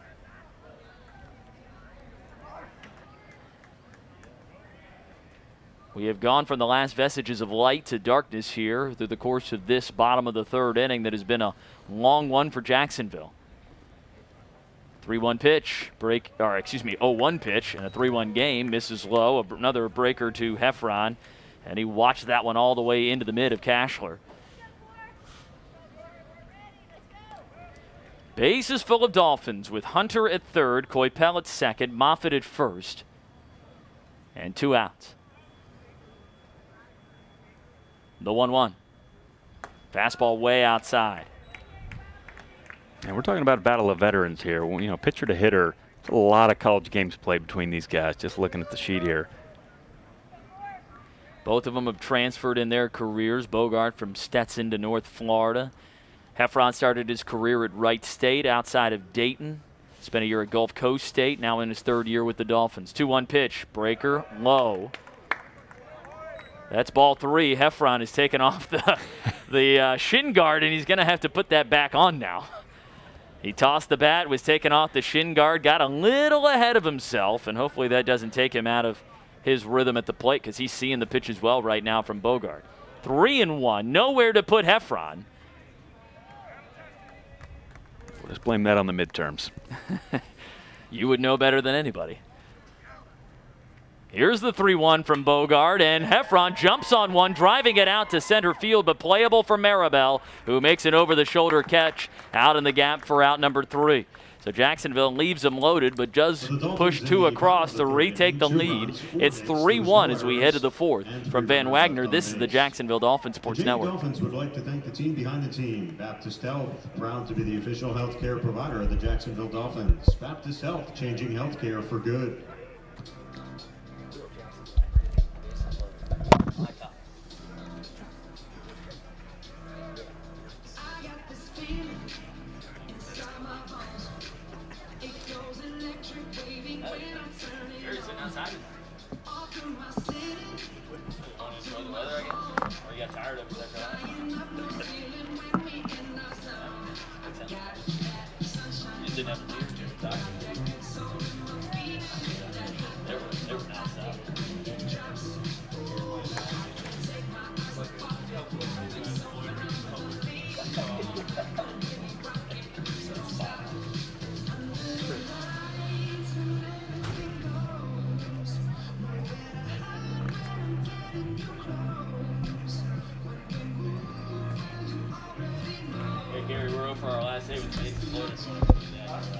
We're over our last save with the bases loaded if you want to do that.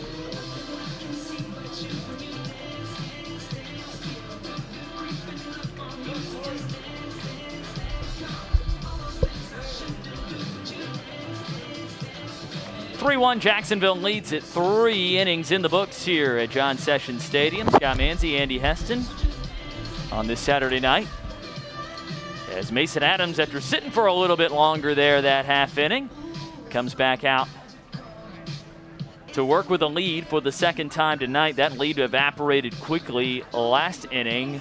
Not necessarily Mason's fault. A leadoff error is the run that came in to score. He gave up just 1 hit and actually did a great job of pitching to make sure that 2 on with nobody out didn't turn into a big inning for North Florida, and his offense helped him out on the other end. Yeah, I think we've seen good execution by both arms tonight. I think UNF. Adams has been down in the zone a little bit more. That's where he lives. But he's also executed some good pitches late in the count to get some Ks as well. Leading things off here in the 4th, Alex Cashler, the 3-hole hitter for the Ospreys, who is 0 for 1 tonight, struck out looking his first time up.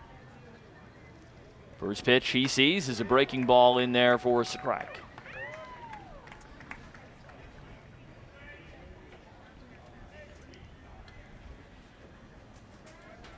The 0-1. Fastball tries to paint the outside corner, but still not giving him those outside edges, and it's 1-1. A good story for the UNF catcher here. A transfer from a Division III school coming to hit in the middle of the lineup. He put up some really impressive numbers at his prior institution. The 1-1 fouled off. Yeah, do you have any idea where Methodist University is? I believe it's in North Carolina. Could be wrong. Traveled up that way quite a bit. Fayetteville, look at you. North Carolina. Nice pull.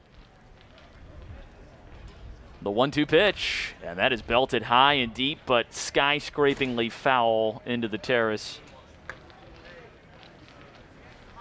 1 ball, 2 strikes to Cashler. Actually known as, until 2006, as Methodist College. Private university, historically related to the North Carolina Annual Conference of the United Methodist Church, located in Fayetteville, North Carolina. Enrollment, 1,759. Wow. That is not a big school. The 1-2. And he goes the other way with the foul ball this time as Adams challenged him with a fastball away. I think that's interesting in this year where there's so much going on in the transfer portal, and you see these graduate transfers come and help these schools. I do think it's one of the cool aspects of how that's gone with guys getting extra years and graduating early. Really cool to see. The 1-2 again. Trying to change up in on the hands, and Cashler checks his swing on ball 2. Well, had a lot of action on it. Adams' ball really moving tonight.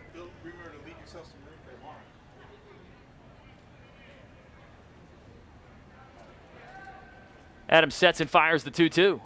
Ground ball to the left side foul. Mason Adams already a career high in strikeouts here tonight with 5. Had not struck out more than 4 in a game to this point in his Jacksonville career. Had 4 at Troy in relief. He came in and replaced Justin Temple, who left that game early on that Sunday due to injury, and then 4 the next week in his first win as a starter against Wofford. And he gets a big swing and a miss on the changeup again inside and strikes out Cashler, now continuing to add to his career high. 6th man struck out tonight. I think that's one of the things that makes him extra tough to hit him. You talk about a right-on-right changeup that's executed that well. Just forget about it. Nothing you can do as a hitter when it's executed that well. And it's not a pitch that a lot of guys feel very comfortable throwing. No. But you throw it like that, and heck yeah, I'd be throwing it all the time. Just disappears. Trey Spratling-Williams takes a first pitch away for ball 1. Spratling-Williams flew out to left his first time up.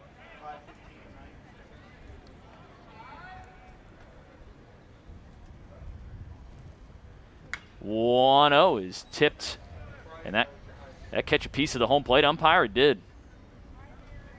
And Heffron this time will walk around to buy him a little bit of time. The old courtesy walk. And Spratling-Williams steps out of the box for a moment to take a practice swing.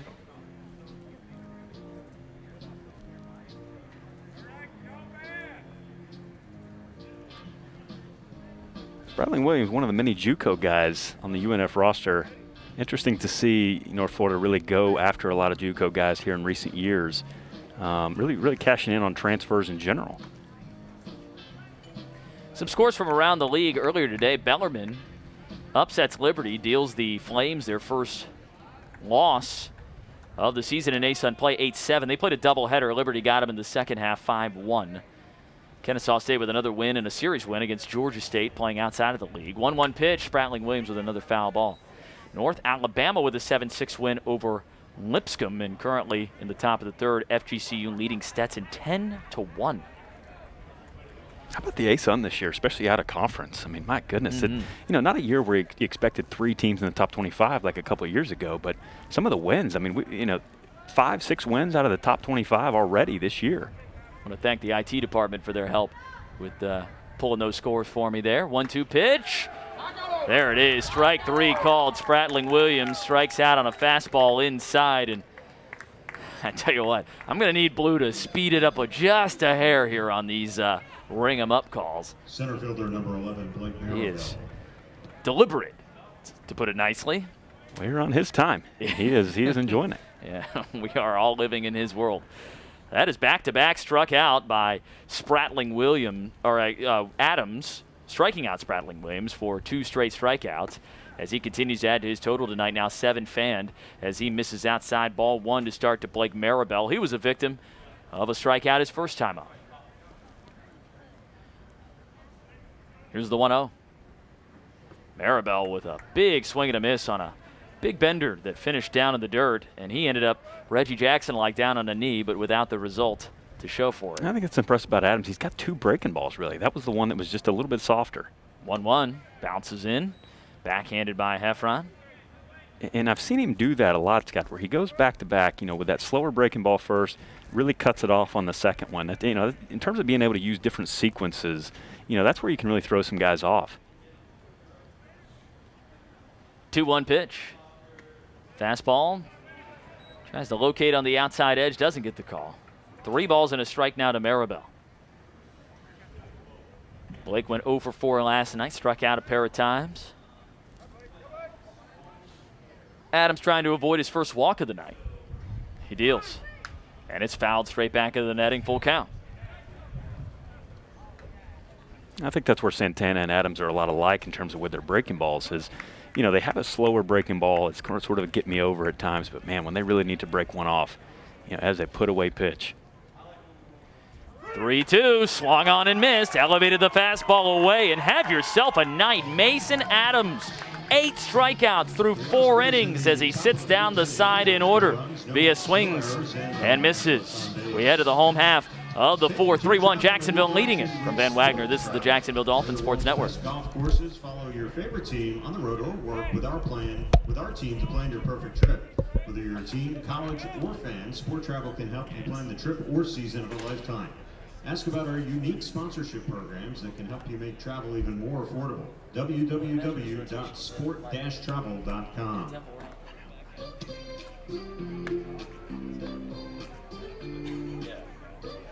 Doesn't fix our problem. Getting.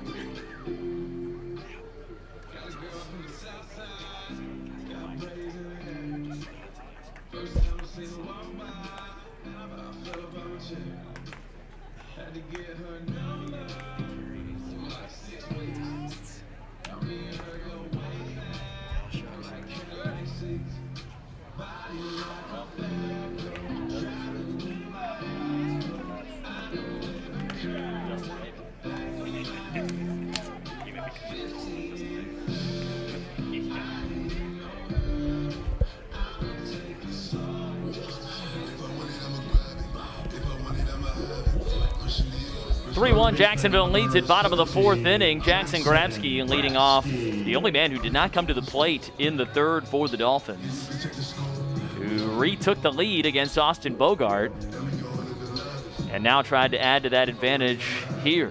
Dolphins with 3 runs on 6 hits here tonight. Mason Adams on the other side has limited the Ospreys to just 1 run unearned on 1 hit. First pitch swinging, Grabsky down the right field line, carrying toward the bullpen, and gets beyond there, a foul ball. Yeah, interesting tonight, Scott. I think we've seen from Bogart a few times, especially to start innings, almost like a BP fastball he's throwing in there. Don't really see that a lot anymore. That's something that he definitely features, and has gotten some guys off balance. The lefty's 0-1. Oh, boy. Grabsky goes around on a big bender that he could not make up his mind on what he wanted to do with. He's behind 0-2. And some of this craftiness of this left-hander has really, you've seen, kept the freshmen, the young guns, off balance. 0-2 pitch. Fastball, and Grabsky skies it high in the infield. It's Sweat, the second baseman, says, I got it, and makes a leaping catch for out number 1. Wind has started to pick up a little bit here in the latter part of the evening as the sun has gone down, blowing in from left field right now. Yeah, really took off there. It's been pretty quiet all day, but it's really starting to pick up. And you could see Sweat battling with it a little bit on that ball that was hit high. The moon framed by a couple of clouds above the left field wall here on this beautiful Saturday night for baseball. Jesus Pacheco 0 for 1 climbs in. The freshman second baseman, first pitch he sees. Big breaker that misses down and in for ball 1. We played just over an hour here on this Saturday night. 3-1, Jacksonville leads it. Scott Manzi, Andy Heston back with you here as a fastball misses downstairs and it's 2-0. Austin Bogart, over 60 pitches now on the night, just delivered his 63rd of the evening. His most laborious inning to date was the third, in which he faced 8 men, 4 of them collecting hits. He also issued his first walk. 2-0 pitch, high and outside. He is 1 pitch away from issuing his second right here. And it seems like this year Coach Tim Parrington is not really going deep into games with guys just yet. I think a lot of guys you're not seeing over 100 pitches in many games. 3-0, a get-me-over fastball. Yeah, last night with Max McKinley, first time we really saw a guy go long. He threw, I think, 116. Fastball. Wow. Ruled to have missed, maybe a little low. Pacheco certainly thought it was. He bent down immediately and started taking off the shin guard. I thought that was about to be strike 2, but it is ball 4, and Jacksonville has a 1-out base runner here in the 4th. And McKinley actually went 121 last night. Yeah, I noticed that was sort of an outlier from what UNF pitchers have done this year. Bogart's longest outing this year was against Georgia, which was a great outing. Went 85 pitches there.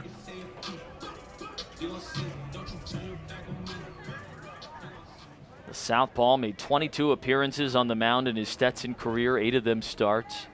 His first pitch to Blake DeLamiler, a looping foul ball out of play to the right side. Della is 0 for 2 tonight. I think particularly notable, Bogart's 2 losses this year, Florida State and Georgia. Well, no shame in either of those. Kept him in the game, both games.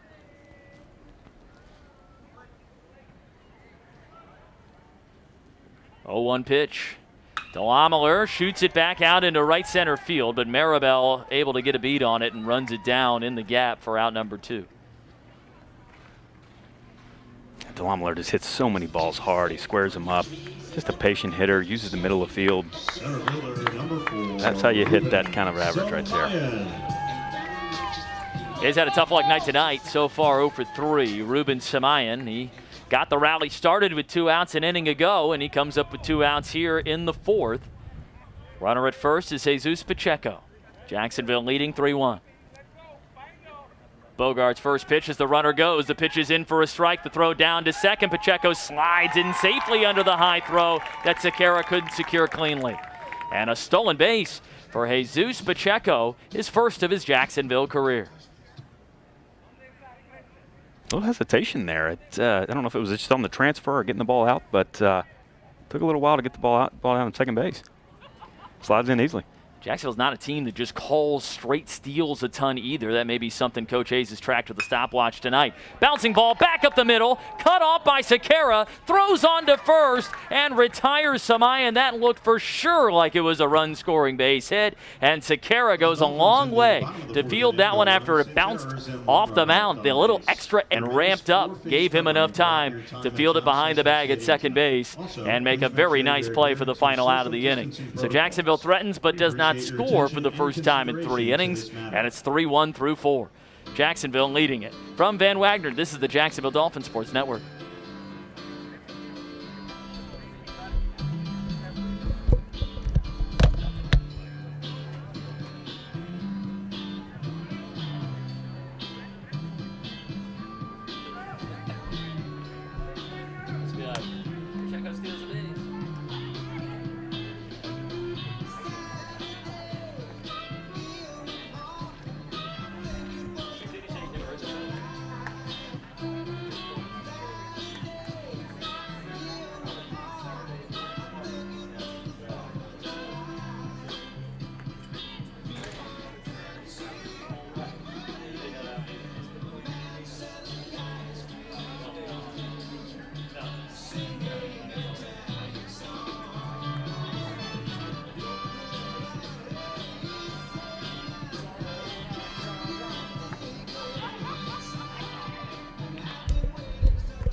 Jacksonville on top.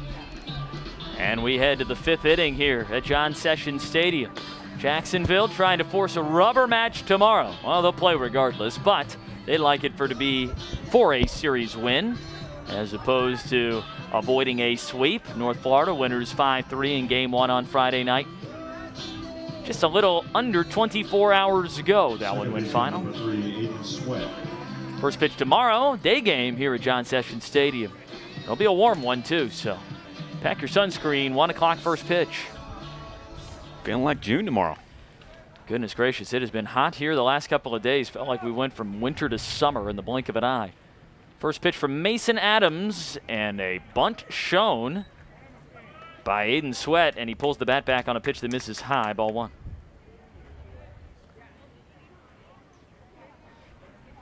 Sweat grounded out to second base, his first time up, the 1-0.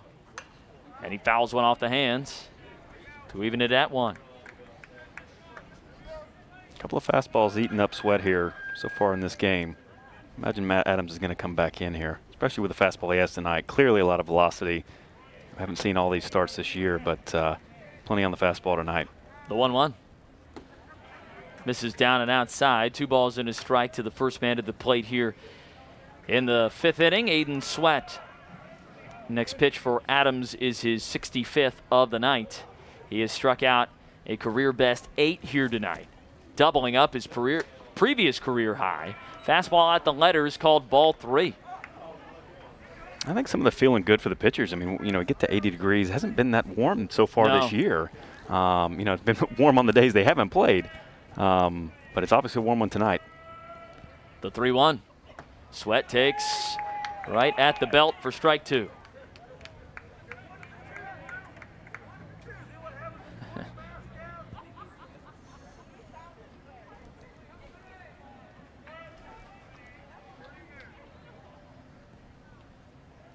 3-2 pitch, a chopper to the left side. This could be trouble. Grabski charging, Fields throws and throws out Sweat.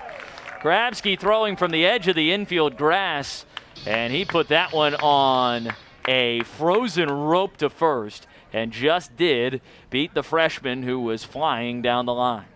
First baseman number I think it's 7, impressive, Scott. This year, you've seen the two freshmen in the infield, Grabski and Pacheco. You know, sometimes you wonder if they're going to struggle early in their career and really be liabilities. They have not been whatsoever. Impressive young guys out there, both at the plate and in the field. Defense picks up Adams here tonight. First pitch swinging, ground ball deep toward the hole. Pacheco with a diving stop to his right, but he throws it away from on his knees. And Fresno reaches for the second time tonight on an error.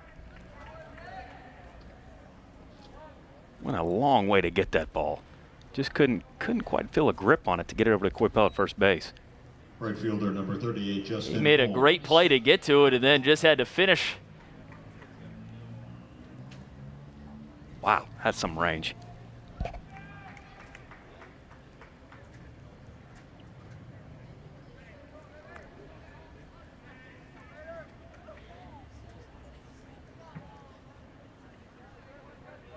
Here comes Justin Holmes.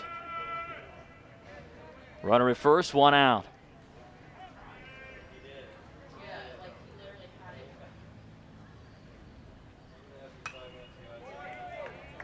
Foul ball to the right side out of play. And this is where, you know, Adams, I think, in terms of looking at efficiency in bottom of the lineup and really being able to execute a fastball down, this is where you really want to try to roll a double play. Jacksonville turned 2 last night, has not turned 1 yet here tonight. Of course, haven't been a ton of base runners, and a ground ball gets past Grabski and rolling down the line into left. Fresno goes first to third and slides in under the tag. That ball took a secondary low hop. Grabski went to backhand it behind the bag, and it went just under his glove and rolled down the line.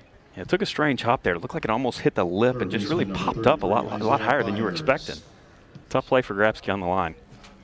Boy, this is playing out eerily similar to how things did in the third, with Fresno reaching and then Justin Holmes with a double.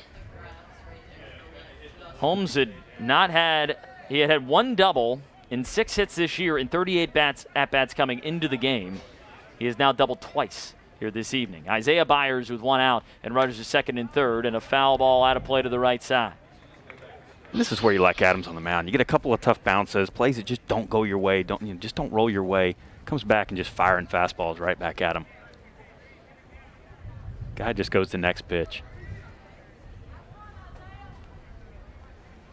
Byers, he struck out in a big spot back in the third, the 0-1. Slider at the top of the zone for a strike.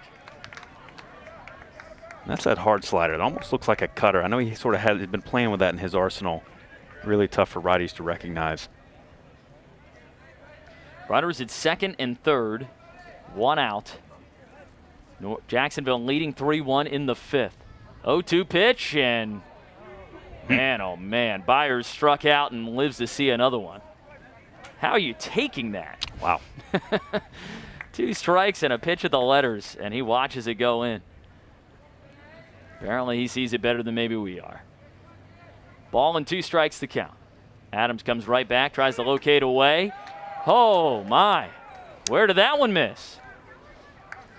And I think you're right, Scott. You know, that might be 1-2 inches off the plate, but the ability to take is beyond impressive. I mentally struck out Byers twice here in this at-bat.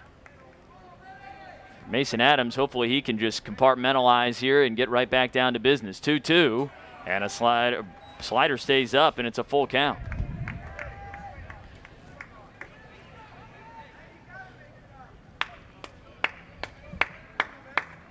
See if Adams can just put one over here. He has been in the zone and in these situations all night long. 3-2 pitch, and it's a fastball down and in, and a walk to Isaiah Byers, and he will never get a better walk than that. Maybe it's his birthday. Shortstop number 13. Very fortunate. Base is loaded with 1 out. And the top of the order coming up. Abraham Sequeira 0 for 2 tonight. Had a hit last night, also drew a walk, drove in a run, and scored a pair of times. The switch hitting shortstop bats left-handed as he faces Adams for the third time here this evening. First pitch to Sequeira, swung on and missed. He chased the changeup away, and Adams able to get out in front to start. Yeah, smart play, over-aggressive hitter here. Guys really swung it well this year. That's where Adams, I think, in terms of using all of your pitches, comfortable with anything, first pitch. Sequeira's driven in 7 this season. Double play depth up the middle for Jacksonville. Grabsky even with the bag at third. Koipel deep at first. The pitch, fastball at the letters, a little in. And it's 1-1. And that's the pitch that sets up your changeup. You know, I think that for Adams, you know, you have to go into some of these lefties to allow that changeup to be that much better outside.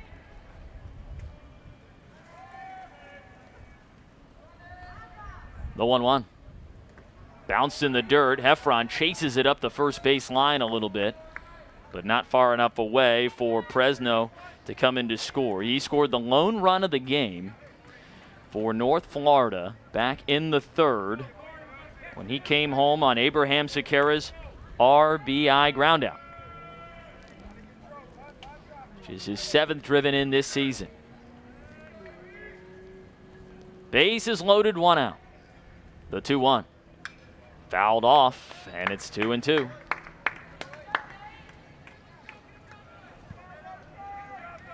Adams has thrown 80 pitches now. Nobody in the Jacksonville bullpen. We saw action in the North Florida pen earlier when Bogart showed signs of struggling, but that has ceased. The 2-2.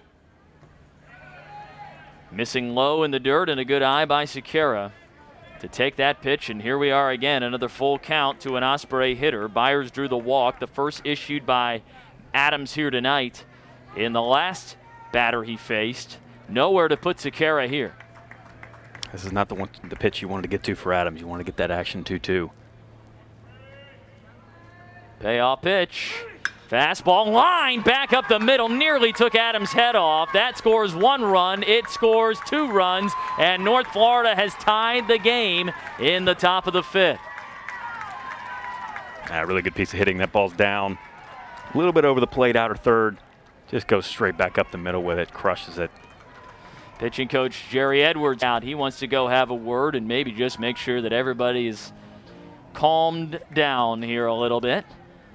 It's not that Adams has been bad. I mean, that at-bat to Byers, yeah, this all started when there was a nice play made at third, and there was almost a very nice play made at second. It would have been 2 outs. Holmes with a fortunate double down the line. It wasn't a particularly hard-hit ball, took a funny hop, and that's the way the game baseball works sometimes. And then Byers strikes out twice and ends up walking, and then you end up with a Sequeira who, hey, that's a top-of-the-order guy doing what he does. Yeah. And I know his numbers aren't great this year. He's hitting just 186 going into that at-bat, but he's a vet. He's been around. He's been in a lot of those at-bats, and he makes you pay when you get him into a favorable count. And now we see a couple of Dolphins head down to the bullpen and left. A pair of lefties and a right-hander for Jacksonville. And this is where you need Adams to go deep, but you know, obviously, if the pitch count gets up to the point where he's going to be laboring in later innings, you know, Jerry Edwards is probably looking at that right now to see how far he can really get him through. Because for the most part, he has executed well. You're right, Scott. He's been around the plate. He's been where he wanted to. Just a little bit of late count issues here in this inning. Byers stayed at second as that throw came in to shortstop. Hit the cut there to keep him from advancing. First pitch changeup away from Grant Grodi, misses for ball 1. And Grodi 0 for 2 tonight, but a presence in his spot in the lineup. Runners at first and second, 1 out in a 3-3 ball game in the top of the 5th. 1-0. Fastball called a strike at the top of the zone. And if you're Jacksonville now, you're looking at a couple of opportunities that you missed on earlier in this ball game. In the second, got a run, but then ran into an out with a man in scoring position. Left him loaded in the third. Could still be leading this game.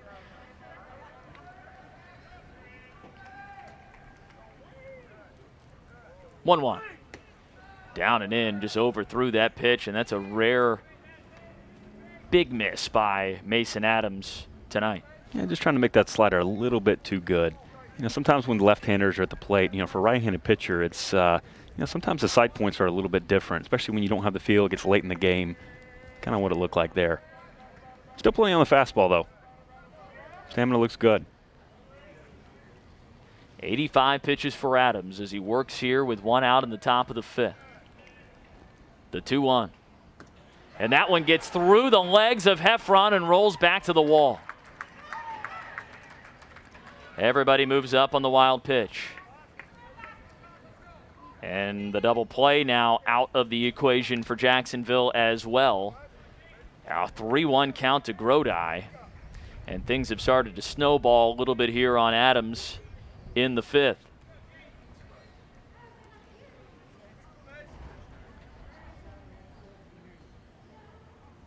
Don't need to give in here. Obviously, Grodi hit, on-base percentage over 500 this year. There's a reason for it. Got to still make your pitch. Adams back to the windup now. The 3-1 pitch, and he buries another breaking ball way in. Grodi walks. Second walk here this inning, and the bases are loaded for the second time here in the fifth. Sakara had drove in 2 with the bases loaded last time to tie the game up, and now Alex Cashler, who is a double play candidate, stands in. Jacksonville could really use one right now. And Cashler looks like he's not seen Adams' breaking ball really well tonight either. I think that's something in terms of matchup-wise. Coach Hayes was okay with that walk. First pitch to Cashler, there it is, and he swings over the top for strike one. He has struck out twice already this evening, looking in the first, swinging in the fourth.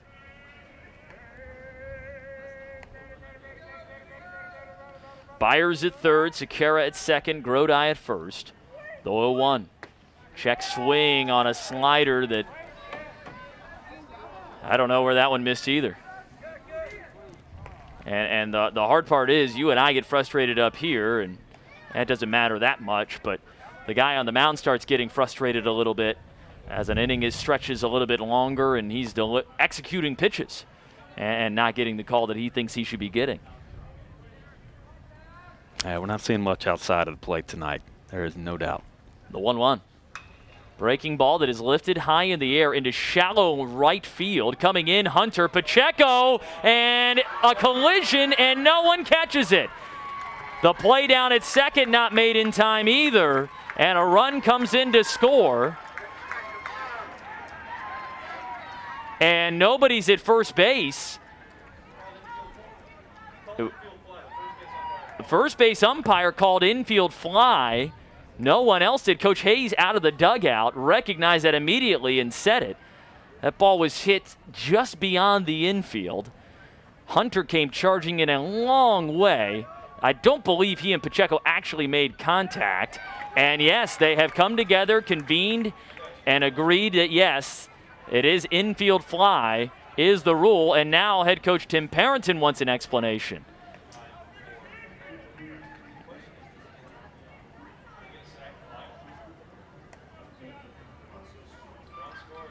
So the run scores because the ball fell, and it is live when it falls, even with the infield fly rule. That just ensures an out is recorded at first base.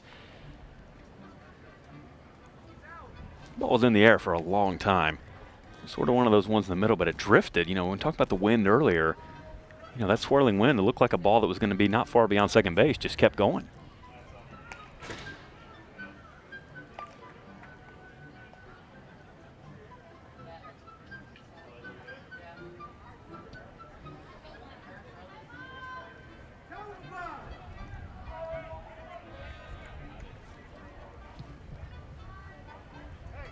Designated hitter number 25, Trey Spratlin-Williams.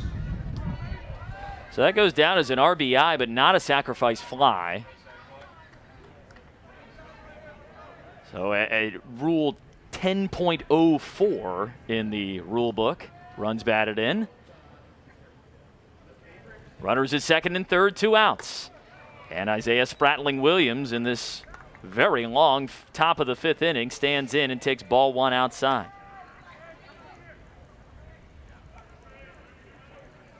2 outs. Grodi at second, Sekera at third. Byers scored on the play, and a swing and a miss evens the count at 1-1. And that's the pitch Spratling Williams had a little trouble with tonight. Really well executed changeup from Adams. Just tailing off the plate.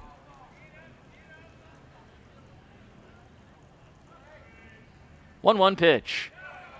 A little low there to Spratling Williams, 2-1. He moves ahead. And what we have seen here in this inning, Andy, more than we've seen all night long, is that Adams has actually fallen behind a handful of hitters. Yeah, and I think it's also missing the spot on the wrong side of the plate. We've seen a few times where Heffron started the glove one way and it's ended up the other side too. 2-1, fouls off the glove of Heffron, and it's 2 balls and 2 strikes with 2 outs and 2 men on. North Florida leads it 4-3 on the basis of a RBI infield fly, something you don't see every day in baseball.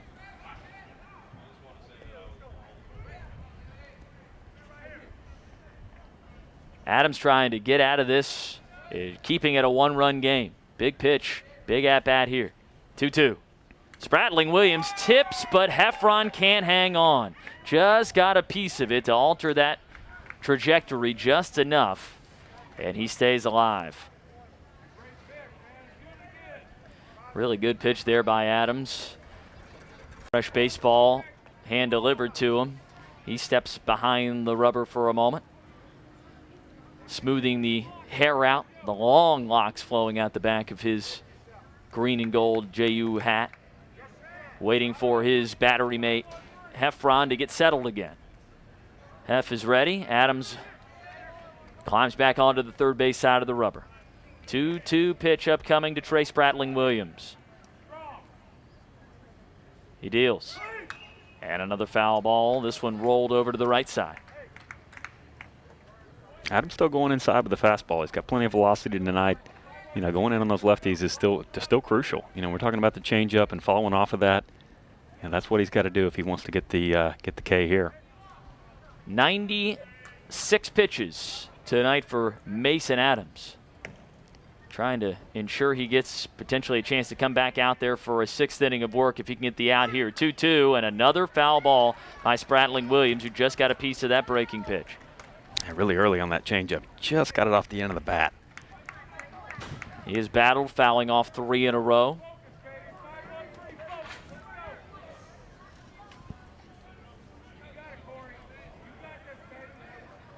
Two outs, 2 on. 4-3 North Florida, who have put up a 3 spot here in the top of the 5th. Deep breath from Adams, another pitch, and this one goes high off the glove of Heffron. It caroms hard off the wall, and because of that hard bounce, it comes rolling back toward the plate, close enough to keep Sekera rooted at third. Well, if you're going to miss, have one hit that hard straight back. And Adams looked like he was reaching deep into the arsenal for something a little extra on that pitch. Yeah, there was no doubt what he was trying to do there, just trying to blow him away. It's a little too much.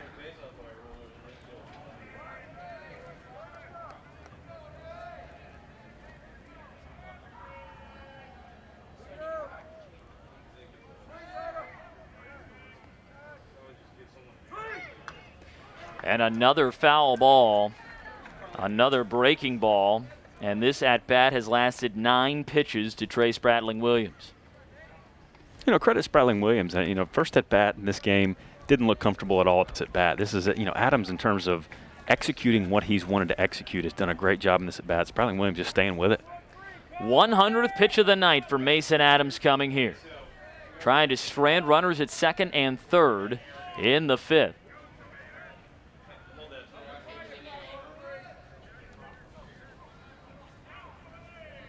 3-2 pitch, swung on and missed, and Adams on his 100th pitch of the night collects his 9th strikeout of the night to strand 2 men in scoring position. North Florida leads it 4-3 as we head to the bottom of the 5th. From Van Wagner, this is the Jacksonville Dolphins Sports Network. Hercules Tires are meant to dig dirt, sling mud, and pound pavement to get you safely to your destination. See what tires are right for you by visiting HerculesTires.com. Hercules Tires, the official tire of JU Athletics. Ride on our strength. First hit, the guy.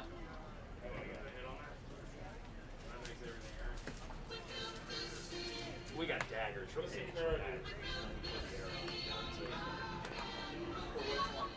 diving stop that he threw it away at first. Wait, that's I think I put an arrow in the graph. I looked up, I think I gave an arrow graph. I said error initially, but it is an RBI. But earned or unearned?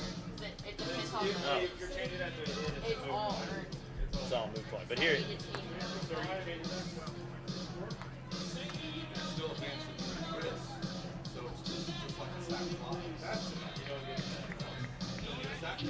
nope, you do not. Shortstop number 2, Dakota Jalila.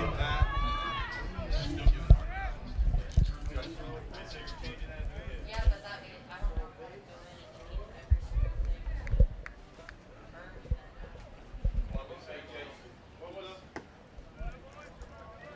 every Bottom of the 5th inning, 4-3. Jacksonville trailing for the first time tonight, and Dakota Jalila takes a ball to start the at-bat, working against Austin Bogart. High fly ball down the right field line. This into foul territory. Long run for Holmes. He's unable to make the catch up against the fence down there near his own bullpen. Interested to see how the long layoff affects Bogart. Certainly a little bit for Mason Adams there, coming off a long inning prior. Not easy as a pitcher. Even a night like this where you have a good warm day, still not easy early in the season to be sitting over there for that long.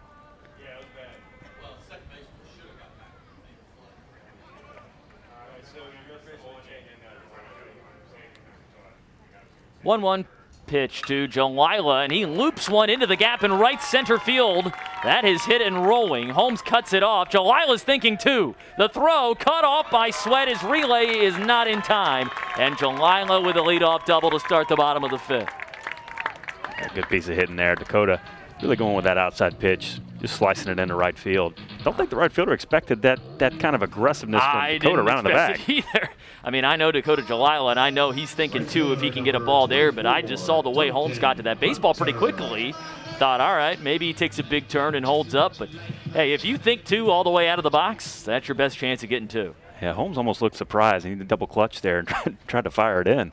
And his throw into the cutoff man Sweat, that slowed it down just enough on the relay. Here's Duncan Hunter showing bunt, and he fouls off the first pitch he sees. And I think that's where Jalila fits into the Chris Hayes style of baseball. That's what he wants. He wants guys that are busting it out of the box. The ball goes in the gap. We're thinking two all the way. Selectively aggressive. Yeah. Like you want to be controlled in what you do there. But, Dakota Jalila, he has had a lot of hits and a lot of at-bats in his career, and I trust his judgment on that, and it paid off here. See if Hunter squares the bunt again. The 0-1, he does not, and it misses low. He's 2 for 2 tonight with a pair of singles.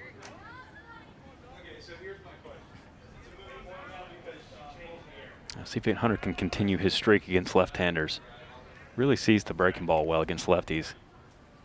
Now has 10 hits this season in 45 at-bats with his 2 hits here tonight. The 1-1. Swung on and missed. Right-handers breaking balls have really neutralized Hunter at times in his career. But the left-handed breaking ball are some of the hardest hit balls Duncan has had in his career, and a lot of home runs to left field off lefty breaking balls. And when Duncan sees it well, you see it in the form of he'll get hits in bunches. It's his 3rd multi-hit game of the year. A throw back to second, and Jalila able to get that right hand back in safely. Boy, you hold your breath a little bit there. He did get picked off after a double in the 1st inning in Orlando on Sunday against UCF. That was a rally killer, and I know there's the aggression you're talking about. Sometimes you just want to be careful on those. 1-2 pitch and a foul ball sprayed into the net. Yeah, Jalila's the kind of guy as a coach that can give you some gray hair on the bases, but I think the aggression over the course of his career, and you look at the cumulative statistics and what that causes, certainly outweigh some of those plays. Coach Hayes doesn't have to worry about the gray hair because he doesn't have the hair on the head anyway.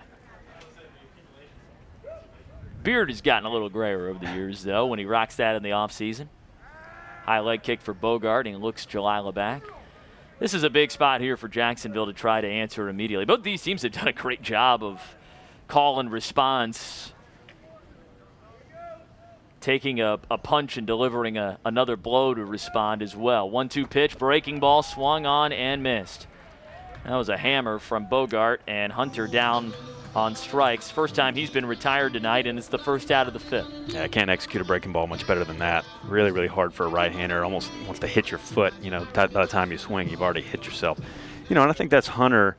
You know, he's had some strikeout issues sometimes in his career, but he's also a guy that wants to attack. You don't want to take his aggression away as a hitter, but sometimes you just have a pitch like that to just better execute it. Sometimes good pitching beats good hitting. Number 8, Christian Coypel. A little meeting on the mound there between the shortstop Sekera, the catcher Cashler, and Bogart. One out, runner in scoring position, and Christian Coypel, who is 2 for 2 tonight. Speaking of guys getting hits in bunches, he has a double and a single here tonight. Drove in a run with his double back in the second. And he takes outside, ball 1 to start.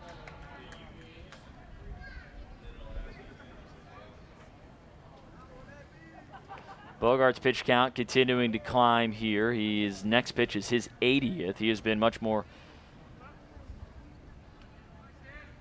Well, he had a good shorter inning last inning, which helped him out a lot. The 1-0. Big breaking ball that is lined right at the second baseman, Sweat. He catches it and turns quickly to second base, but Jalila able to get back in standing up. That ball hit hard, but sometimes you hit it hard right at a guy. Yeah, breaking ball was left a little bit up. Coypel could have put a good swing on it. You know, I think Coypel's had issues with left-handed breaking balls all year, but they stayed back on that one and drove it. Just right at him. So it's up to Stephen Moffitt to try and ensure that Jacksonville does not waste a leadoff double. He's been on base twice today, reaching on a fielder's choice and via a 4-pitch walk his last time up. That's one thing back in the third. First pitch he throws to Moffitt here is well outside. He's pitching to Moffitt like he's Babe Ruth. He hasn't thrown him a strike since the second pitch he saw in the second inning. That is 5 in a row out of the zone. Big lead for Jalila at second base. He's toying with Bogart a little bit out there. The 1-0. Big bender that misses high and outside. You know, sometimes, Scott, I think sometimes it's the sight points of who you're seeing at the plate, you know, and certain pitchers have different issues with that. And, you know, and I know in my career, the small, short left, sometimes it can just be as simple as how the guy stands at the plate. 2-0. Fastball low. 3 balls and no strikes to Stephen Moffitt. And Moffitt is certainly all over the plate. He is right on top, very angular. And different stance for a lot of this lineup.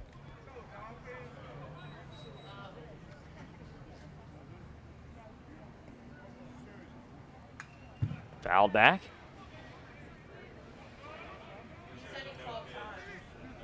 Oh, so there was a no pitch earlier.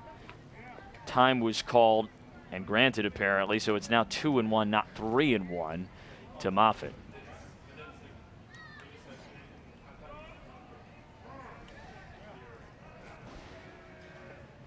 Thanks. 2-1.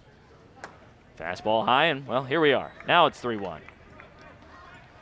Same result, different way to get there. Kind of like calculus, right? You know, there's more than one way to solve a math problem. Absolutely.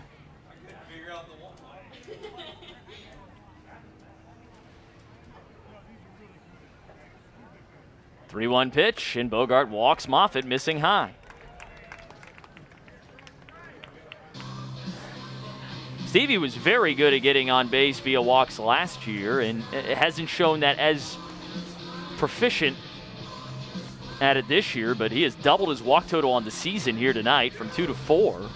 That'll help the OBP. And here comes head coach Tim Parrington. Will that be it for Austin Bogart here tonight? He's thrown 85 pitches, and here comes a new arm out of the bullpen for North Florida. Bogart done with 2 outs here in the bottom of the 5th in a 4-3 ball game. North Florida leaving. He is in line for the win as it stands right now. But he'll hope his bullpen can hold things up for him. Jacksonville did hit some off the bullpen last night. And Jacksonville again here this evening. The man taking over on the mound is Dominic Madonna, a sophomore right-hander from Lady Lake, Florida. 5'11", 184 pounds. Fourth appearance of the year. He has pitched 4 times now, 1 start to his credit, 6 2/3 innings pitched, 8 hits allowed, 7 runs, 6 earned. Has struck out 2, has walked 3. At a limited sample size, opponents are hitting .320 off of him, and his ERA is obviously inflated, but he has only pitched 6 2/3 innings to this point. Interesting call, I think, by Coach Parrington here. I mean, I know he used his top 3 guys last night in Halstead, Wrights, and Miller. But I thought maybe, I don't know. I don't know where I thought he'd go here. I thought maybe he'd use another one of those guys that didn't throw a ton last night. Yeah, interesting. You know, Bogart obviously in the last at bat looked like he lost a little bit of zip on his fastball. Didn't look like he was going to hang around for much longer, but I think, yeah, it's interesting. A guy who's had a little bit of success this year, really got tagged against Florida State early in the year, did Madonna. Pitched a little bit against Florida as well, and most recent appearance against the Citadel. Got some good stuff. Certainly not lacking stuff here. Just the execution has been a little bit inconsistent for him this year, but a guy that clearly, Tim Parents, last year he was a guy that came out, one of the first guys out of the bullpen in many games in the brief season UNF had. Yeah, won 11 innings last year across 5 appearances. Also made 1 start a season ago. Had a save in his North Florida debut. Catcher number 18, Corey Heffron. So here's Corey Heffron, who did not have a ton of success against Bogart. 0 for 2 with a pair of flyouts. We'll see if he has more success now against Madonna. With runners at first and second and 2 outs, Jacksonville trailing 4-3. First pitch from the right-hander, and Heffron skies it high to the wall, and it is off the top of the wall. Jalila scores, Moffitt hustling from first scores, Heffron holds up at second with a bases clearing double, and Jacksonville's back on top 5-4, and that one can't have missed, leaving the yard by more than a few inches. Yeah, that's what you expect from your senior leader. Fastball up, just jumps all over it right away. Ball really carried down the left field line. It was up in the air for an hour, almost left the park. Good swing by Heffron. Expecting fastball, and he got it. Would have been Heffron's second homer of the year. Instead, it's his second double of the year, the ASUN leader in doubles in the abbreviated season last year. And he has driven in 9 runs now this season, and Jacksonville coming through, does not waste the leadoff double and gets a little extra on top of it. And this is a real back and forth affair. Jacksonville now back on top. First pitch to Jackson Grabsky, a low strike called. Boy, how's that? 1 pitch, and you see the bases clear on a double off the top of the wall in a cavernous ballpark like this one. Can't do a whole heck of a lot for the psyche. That ball was hit well. Still didn't make it out of here. That wind has died down a little bit, too. Was blowing in from left earlier. Madonna delivered the pitch as Grabsky called time. And this is the situation for Chris Hayes where, you know, you've got 3 freshmen in the lineup, all batting 300 or over with runners in scoring position. Grabsky, Pacheco, all have done a great year. 0-1. Grabsky takes low. Ball 1. Of course, DeLamler leads that group, 417 with runners in scoring position for a freshman. Impressive stuff, no doubt about it, for the night. Jacksonville 2-out hitting. Back in the third. The 1-1. Grabsky with a belted shot out to center field right at Maribel, and it falls in front. Running with 2 outs, Heffron to the plate, and the throw bounces off the mound and forces Cashler to leap high and away. I don't think a good throw even there gets Heffron, and an RBI single from Grabsky. Jacksonville with its Largest advantage of the night matched now, a 2-run lead, 6-4, with a 3 spot to match the North Florida 3 spot earlier this inning. It's just a quality piece of hitting. Well executed breaking ball there by Madonna. Outer half. Second baseman number Grabsky just stuck the bat out there and got it out there in the center field. Jackson Grabsky with his 4th driven in this year. And the inning continues for Jesus Pacheco, who's 0 for 1 with a walk and a stolen base tonight. Grabsky at first, 2 outs, 6-4 Jacksonville, bottom of the 5th.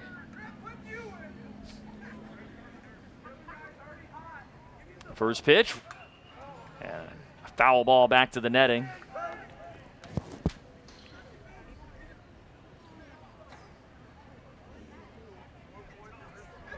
Signs coming from Coach Hayes. Pacheco out of the box for a moment, looks over there. Madonna leans in with that right arm dangling as the signs come set. Kicks and fires and just misses away with a heater. Chase with the really slow sign pattern. Very old school.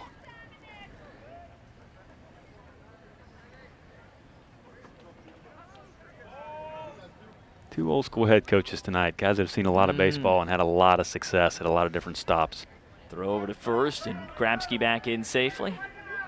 Grabsky's got the oven mitt on the left arm, uses the right hand, which is unprotected, to go back into the bag there. That's a guy that I think was caught a little off guard by that move to first. The 1-1.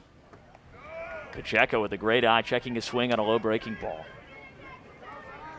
Yeah, impressive. You know, I think with the youth of the roster too, you also expect, you know, sometimes guys to jump at pitches that they shouldn't, and I think that's one of the reasons that they've had success so far as well, is also not getting themselves out on pitches they shouldn't. Great example there.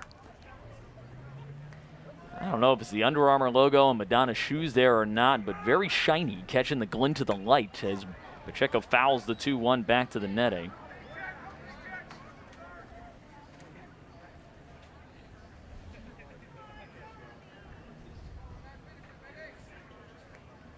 A leadoff double started this inning.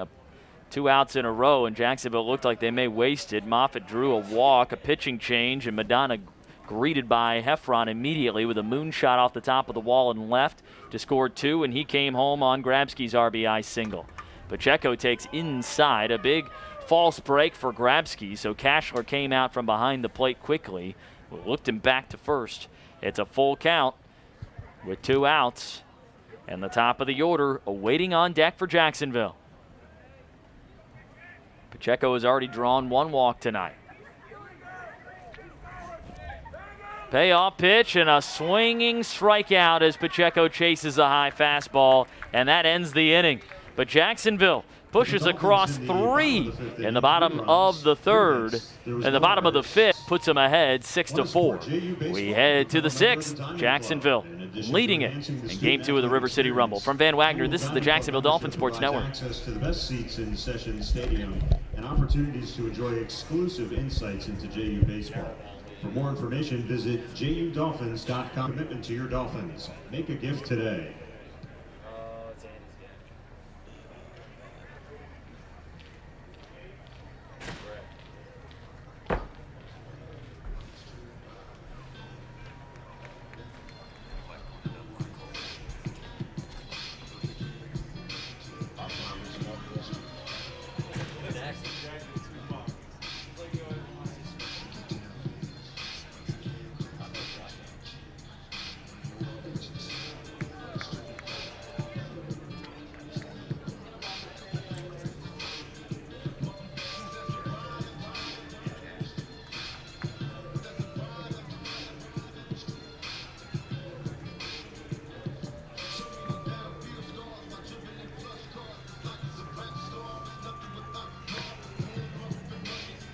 Now pitching for the Dolphins, number 28, Christian Graham.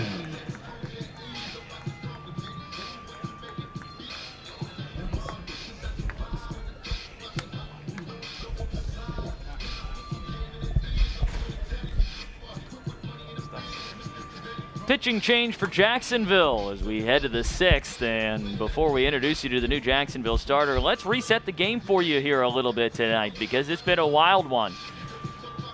Both pitchers threw up zeros in the first before Jacksonville got on the board of Christian Coypel's RBI double, driving in Duncan Hunter. The Ospreys answered immediately. Lesno reached on an error, went to third on Justin Holmes' double, and scored on Abraham Sequeira's RBI groundout. It was tied at 1 for not long until Jacksonville took a 3-1 lead in the bottom of the third with a 2-out rally. Ruben Samayan with an inning, Duncan Hunter singled, and Christian Coypel again came up and runs. Jacksonville, unfortunately, left them loaded that inning. We went to the 5th inning before any runs crossed again, and both starters were chased in the 5th. Adams got through it. Austin Bogart left with 2 outs in the 5th. It was a 3-spot in the top half of the inning for North Florida on a single. Loaded them up. 2 came in on a single. And then another run scored on an infield fly into shallow right field. Jacksonville, in the bottom half, a walk to Stephen Moffitt set up Corey Heffron's moonshot off the top of the wall in left field, greeting the new reliever Dominic Madonna with a bases-clearing double. Grabsky drove him in with a single, and we are at a 6-4 game heading to the top of the 6th. And the new pitcher is Christian Graham, who takes over for Mason Adams. Graham facing Blake Maribel, the only man who didn't come to the plate for North Florida in the 5th to lead things off.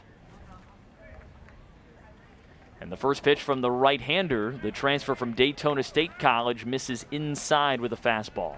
Graham's the one guy, I think, in this pitching rotation and pitching bullpen that right now Jerry Edwards is looking to make that next step. He knows the guy has some stuff, knows he has a really quality breaking ball, just looking for the breakthrough. 1-0 pitch. There's the breaking ball. Misses up and in. 2-0. And I think that's a little bit of what he's seen there is with those backup breaking balls. You know, maybe just trying to throw them a little too hard and trying to put everything just so quick up there. Got plenty enough arm. 2-0 pitch. Fastball down in the dirt. 3-0. And this is sort of what has plagued Graham at times this year. This is his 6th appearance of the year. Opponents are hitting .414 off of him, and he's walked more than he struck out this year. 3-0 pitch. Maribel takes a fastball at the knees for a strike. And the batting average, Scott, is largely come from the counts. I think that yeah, you know, these guys are swinging. You know, counts. He's not getting ahead of a lot of the guys this year, and that's been a big result from it. 3-1. And he misses down and in, ball 4. And a leadoff walk issued to Maribel. And that's not what you want to see from the new pitcher coming in out of the bullpen. And Coach Hayes may be working to play a little matchup tonight with all the left-handers in the lineup. You may see a little swap in here. Well, that was quick. Here comes pitching coach Jerry Edwards out to chat with Christian Graham, who issued that walk on 5 pitches. And Jerry walking with the same pace that we see when he's boogieing around the Cost Trail, getting his workouts in. You know, and only 8 walks and 6 in the 3rd inning, I don't think tells the story for Graham really this year. I think more of the comeback in the counts has been more the issue in terms of the batting averages you just spoke about. Mm-hmm. He's been good in terms of coming back in several counts, but obviously it's hard to continue to get guys out, especially middle of the order when you're working from behind. Coach Edwards on a trot back into the home dugout. Told me one time I asked him about that. He said, "Manzi, we don't have time for me to walk back to the dugout. We got to play baseball." And I said, "I appreciate that, Jerry. We're all here. He knows we're not here to see him. We're here to see the game. Doing his part to keep it moving as quick as possible." If only that was contagious, right? Absolutely. Throwback guy. Runner at first, nobody out. Graham, after the mound visits, responds immediately with a fastball. He pumps in for a strike on the inner half to Aiden Sweat, the right-handed swinging second baseman, who's 0 for 2 tonight with a pair of groundouts. I think that's where the action of Graham's fastball, you know, if he could just execute in, and he could roll a lot of double plays with that pitch. 0-1. And there's a bouncing ball to the right side that sneaked just past Maribel and then past Batiste, and he is thrown out by Hunter. Delilah applies the tag as Maribel got a little greedy rounding second. And Blake Maribel, a guy who's played a long time in this league. Duncan Hunter, a guy who's played a long time in this league. Blake looked like a guy who put on the brakes, remembering who was fielding that ball out in right field there. First baseman number 7. When you've got a toolsy guy with an absolute cannon in right field, that is just one of those aggressive base running mistakes that you're going to pay for. Savvy guy in right field, saw the play, got him on the backside coming to second base. 1 out, runner at first. First pitch swinging off the end of the bat, and Grabski with a diving stop down at third. And then, he is injured now as he landed awkwardly on his left shoulder. Oh, man, you hate to see that. A great diving stop by Grabski, who landed right on his left shoulder. And trainer Bo Owens out there.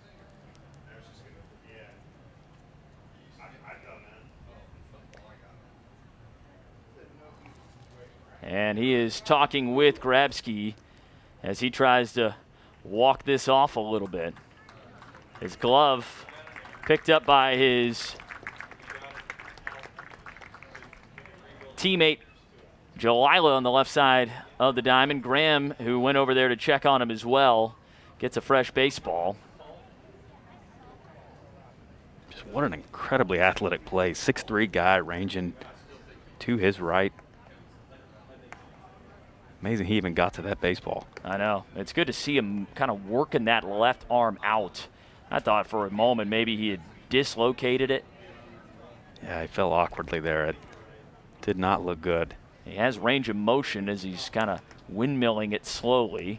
Jacksonville does have a guy getting loose right now. Kyle Richardson down with Tyler McKenna down in front of their own dugout.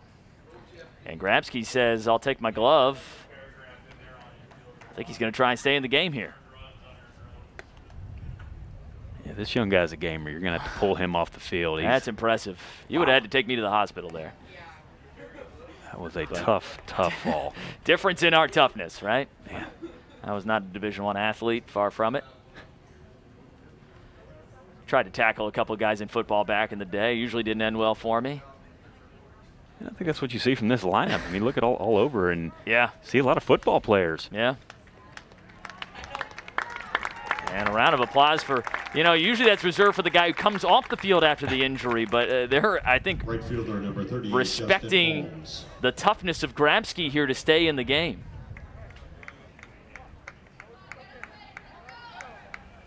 Gutsy kid. So how are we scoring that one? That's an infield single for Ricky Presno. Puts runners at first and second for Justin Holmes. Presno's been on base 3 times today. Holmes has doubled twice today. And Graham's first pitch fastball misses a little bit down. Interested to see the response here from Graham. Quite unlucky those last couple of balls that found their way in there. Not hard hit balls. Executed the pitch well. A couple of fastballs inside. Really interested to see the response here. The newcomer. Graham's 1-0. Holmes takes low again. He had thrown after the walk to Blake Maribel 3 straight pitches in the zone. 2 of them were put in play. One of them snuck through. The other one, of course, the diving stop by Grabski in which he got shaken up on. Runners at first and second, 1 out. Holmes checks his swing on strike 1 call. And Holmes, the home plate umpire, to ask exactly where that one hit. Clipped the outside corner, now 2-1. Sweat at second, Presno at first. Jacksonville with a 6-4 lead in the top of the 6th, and Christian Graham, the first reliever, tasked with trying to keep it that way. 2-1 pitch. He misses down and in. Not quite able to get that to bite back in to the inner part of the plate where he's trying to work. Yeah, just sort of getting to the side of it just a little bit. His arm action is, he's got a really quick arm, but sometimes that arm just can't quite catch up. Graham's 3-1. Ball 4 inside, and it bounces away from Heffron. He's able to run it down at the wall and make sure nobody advances any further than they already would have due to the walk. Will we see a pitching change here? We will. Here comes head coach Chris Hayes out of the dugout. Christian Graham's night is done. Bases are loaded. He gets one out here in the 6th. And Jacksonville trying to work a little magic to keep the lead here with the 6-4 advantage. We'll step aside, let you know who the new Jacksonville pitcher is when we return. From Van Wagner, this is the Jacksonville Dolphins Sports Network.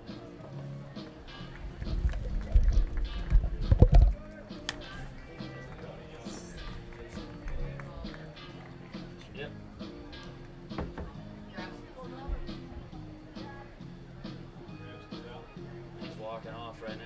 He's just not out there. Yeah, here it comes. Here's Richardson.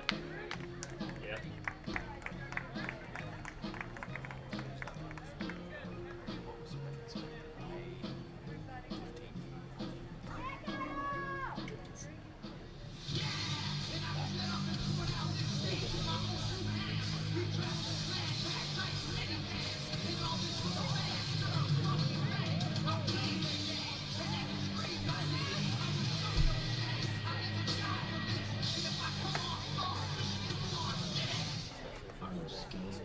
Defensive changes for the Dolphins. Now playing third base, number 21, Kyle Richardson. And now on the mound for the Dolphins, number 34, Tyler Nauman.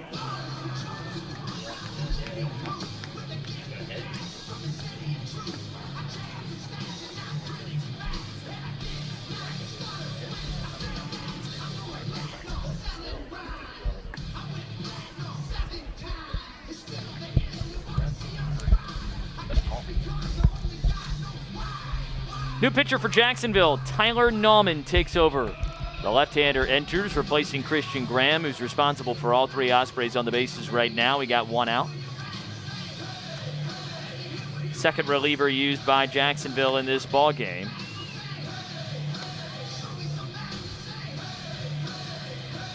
And Nauman has been in this role before, kind of a fireman at times for Jacksonville this year, as he makes his 8th appearance of the season, his 7th out of the bullpen. 15 2/3 innings pitched. He has scattered 19 hits, 9 runs allowed, 8 earned, 14 strikeouts to just 5 walks, which is a number that you like to see.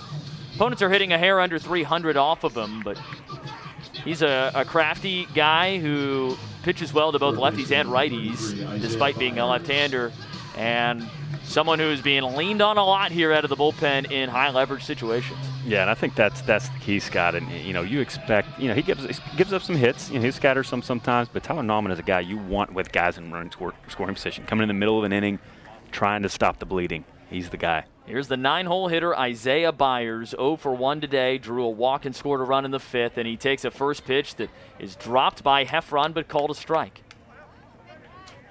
Not sure what happened with Heffron there. Maybe he got right there. Crossed up a little bit. I don't know. But that was in and out of his mitt. Bases are loaded. One out. Jacksonville leading 6-4. But North Florida, in what has been a back-and-forth affair, threatening to retake the lead here. The 0-1. Byers takes strike 2, a fastball at the knees. Sweat at third, Presno at second, Holmes at first, a couple of singles and a walk.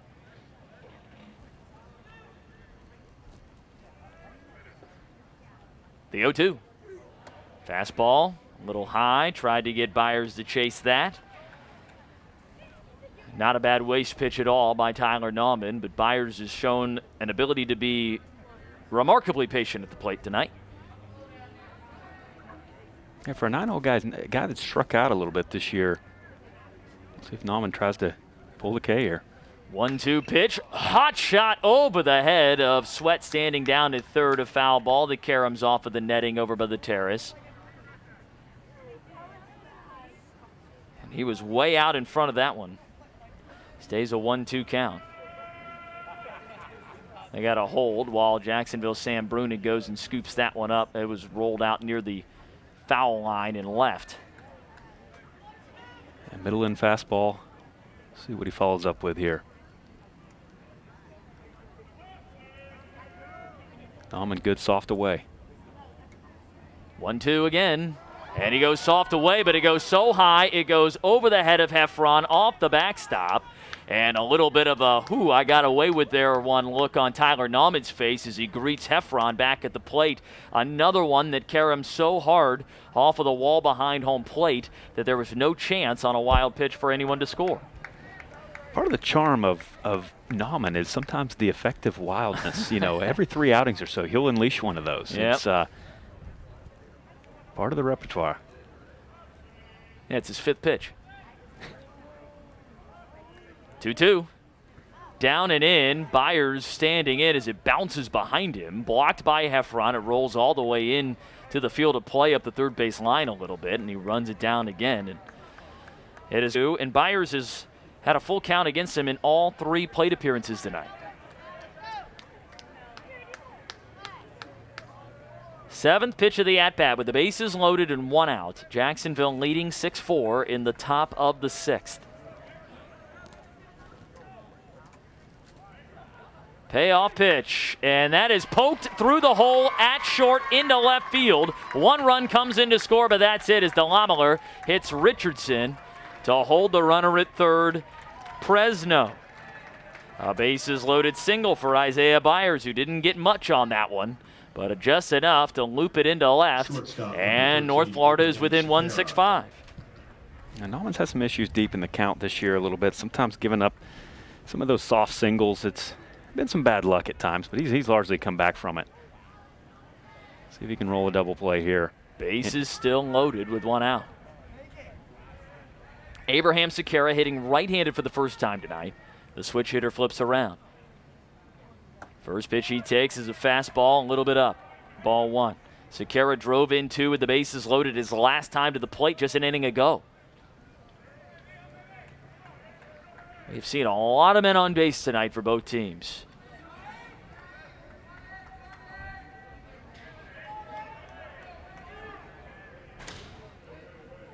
The 1-0. That swung on and missed. I said that was not a fastball. Yeah, fooled him certainly there. Nauman's a guy that'll pitch backwards. He's a guy that will double up sometime, double up on changeups. Never quite know what's coming out of his hand.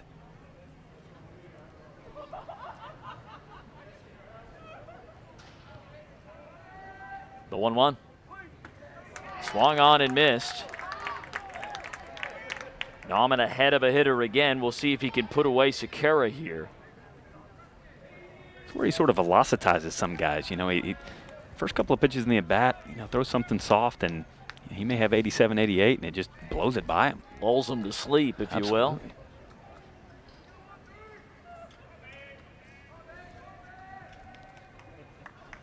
1-2 pitch. Big breaker on the inner half, and it's ruled to have just missed. Fans wanted it. Nauman wanted it. Everybody but Abraham Sequeira wanted it. It's 2-2. Heffron gave a little motion to Hayes that it was inside. I think Hayes was ready to bark, but held back. 2-2. Works away this time, and a fastball stays up and out. And another full count. Really impressive what the UNF hitters have done tonight. Really worked some late counts. Made these Jacksonville pitchers work. 3 ball counts to 4 hitters already here this inning. Nowhere to put Sequeira. Payoff pitch, and he misses just a little up, and Nauman frustrated again with that one not being called a strike. A bases loaded walk, and North Florida has tied it at 6. Yeah, sometimes when you're a little wild, you're not going to get the benefit of the doubt on the close call. Certainly the case there. Now Grant Grodi, 0 for 2 tonight, with a walk in the 5th. Jacksonville had not walked a batter until the 5th inning. Have now walked 5, and we're working here in the 6th. Bases loaded, 1 out. North Florida trying to retake the lead, and the first pitch from Nauman misses low. Lefty on lefty matchup with Grodi against Nauman. Holmes at third, Byers at second, Sequeira at first.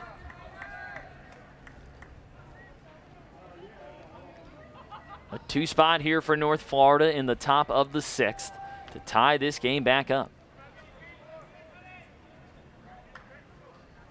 Actually haven't seen a tie on the scoreboard at the end of an inning yet since it was 0-0.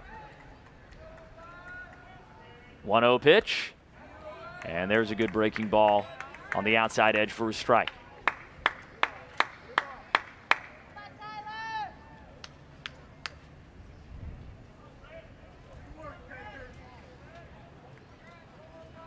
Heffron going to the signs across the chest. Visibility may be a little tough tonight. 1-1. Tried the breaking ball on the outside edge and just misses away. 2 balls and a strike. I think one of the hardest things, you know, as a fan, you sit here and you see a guy hit a spot and you just assume that's got to be a strike, right? And we've seen a lot of guys hit spots tonight, which is a testament to the pitchers, but has made it a little tougher for the home umpires, if you will. All of them scattered around John Sessions Stadium, including the 2 of us sitting here. A located fastball on the outer edge for a strike. 2 balls, 2 strikes with 1 out and the bases loaded. And I think it changes the game for the pitcher sometimes when you're not getting anything off the plate, not even, you know, an inch or two. You know, that's advantage hitter. And when you have lineups that have plenty of guys that can make, you know, cause some damage, that's what happens. Big bender, and Nauman has had a hard time snapping that one in here tonight. And another full count. All 3 batters that Tyler Nauman has faced, the count has gone full against him. Trying to avoid another bases loaded walk here.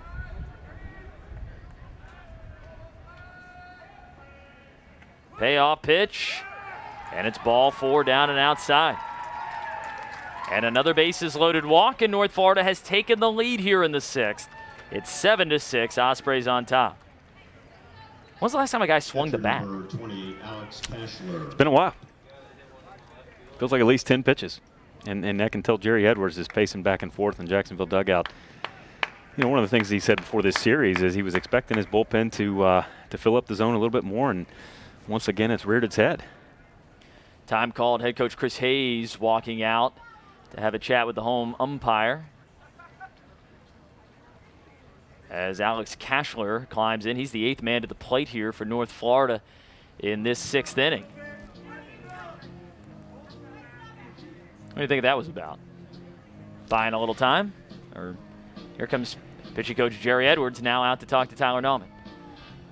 Hard to know. It didn't seem like it was anything argumentative. It was trying to get some kind of clarification there, or he's, as you said, just buying some time. Maybe checking the visits.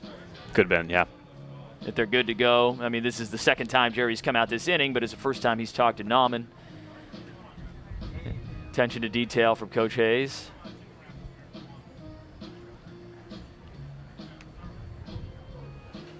This has been a long inning, and it has featured very little as far as balls in play are concerned. It started with a leadoff walk to Blake Maribel.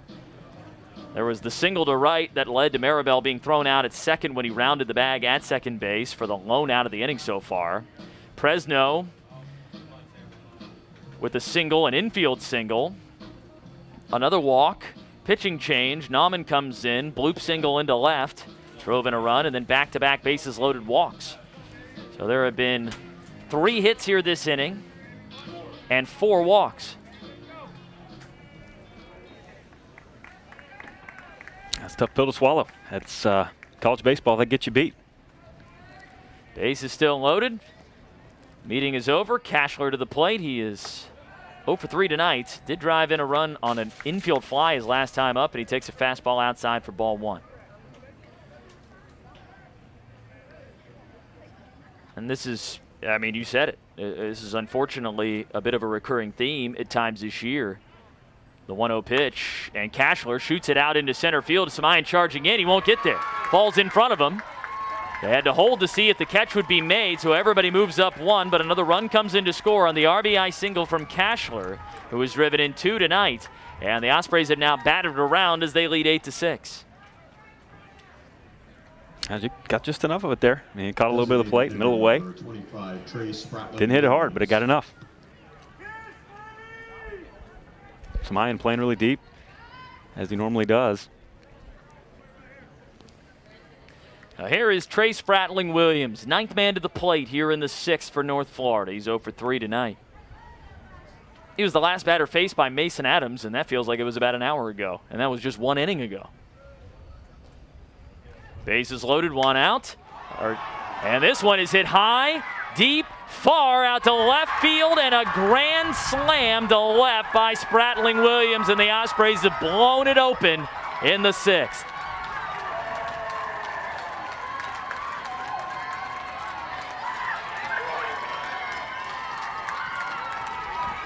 (12-6), North Florida leads it.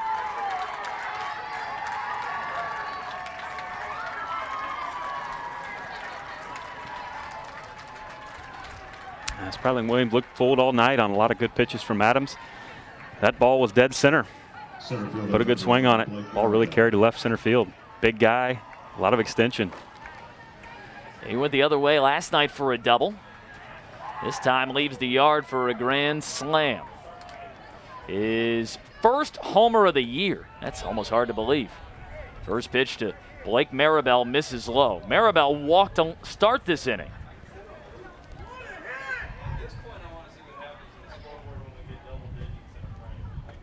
1-0 pitch swung on and missed. An 8 spot here in the 6th. Jacksonville entered this inning leading 6-4. Haven't seen many like that over the years here. 1-0 pitch. That is belted well out to center, but Samayan, a couple of steps in, few steps out, and he has it in left center field for out number 2. A long-awaited out number 2. Base is empty, 2 gone, and here is Aiden Sweat. He singled earlier this inning. Second baseman number 3. That was his first hit of the series. I still can't get over the fact that Spratling-Williams in that launch pad that they play out over at Harmon Stadium hasn't left the yard yet. I think I could hit a bomb there. The average has been good this year, but you're right, Scott. A big guy like that with a lot of extension, good bat speed. Yeah, it's only a matter of time before that young guy is putting balls out of there. First pitch swung on and missed by Sweat. And I remember a couple games we played over there years past. 0-1 pitch, misses down and in. I mean, the wind, the way that ballpark is set up, too, the wind is always blowing out. And you just get one up in the slipstream, and it goes. I mean, it felt like every time JU's played over there, there's been several balls that leave the yard in the game. 1-1 pitch swung on and missed. Big breaking ball that finished near the shoe tops of Sweat. Yeah, you see a lot of offensive games over there, and this side of town, it's a lot of quicker games typically, and good pitching. 1-2 pitch, ground ball foul to the left side. Yeah, typically. Typically. That would be the key word there. We've had a lot of offense these last 2 games. The score last night wouldn't necessarily reflect it, but 18 hits combined, and there were a lot of pitches thrown last night. A lot of foul balls extending at bats. 1-2 pitch. Off the end of the bat, and Sweat pokes it down the right field line, and that is hit and rolling into the corner. Sweat digging for 2. Hunter up with it. The throw into second is cut off by Pacheco, and a 2-out double for Aiden Sweat, his second hit of the inning. And we continue here with Ricky Presno, who is yet to be retired tonight. Couple of singles and has reached on an error. First baseman number 7, Ricky Presno. Scott, there's a reason big league pitching coaches, talk about fastball location. Fastball location is what Nauman does not have tonight.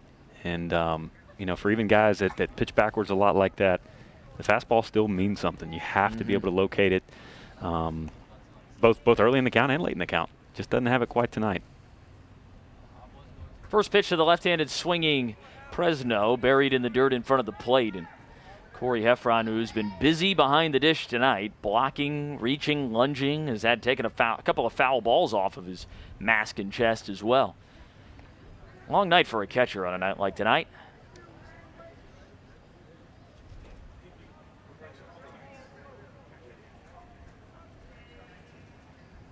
The 1-0. Breaking ball at the top of the zone for a strike. That's what we've seen a lot of. A little bit more top of the zone than Nauman is normally featuring. Has been tantalizing to a lot of these hitters. And some of them haven't been hard hit balls, but they've gotten enough just because they're up, you know. Yep. 1-1 tries to paint the lower part of the zone, but that one missed off by a ball or two. 2 balls, 1 strikes, 2 out. With a runner at second base, North Florida leading 12-6 in the top of the 6th.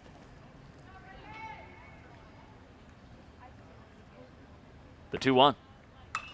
That is flare to the left side of the infield. Jalila calls off Richardson, makes the catch, a step into the outfield and left, and the inning mercifully comes to a close. After 8 runs are pushed across by North Florida, they go from down 2 to up 6. And Jacksonville's offense has some work to do when we return. Bottom of the 6th upcoming from Van Wagner. This is the Jacksonville Dolphins Sports Network. Changing healthcare for good.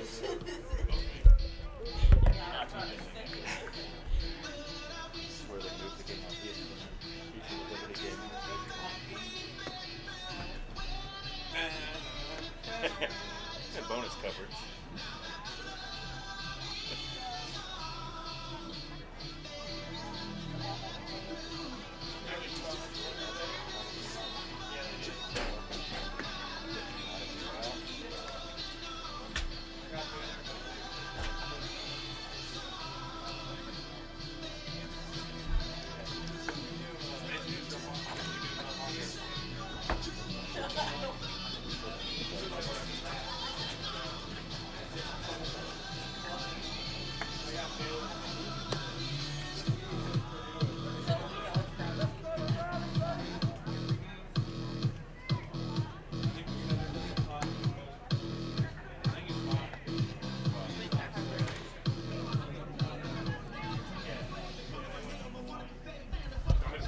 Left fielder number 23, Blake DeLeveler.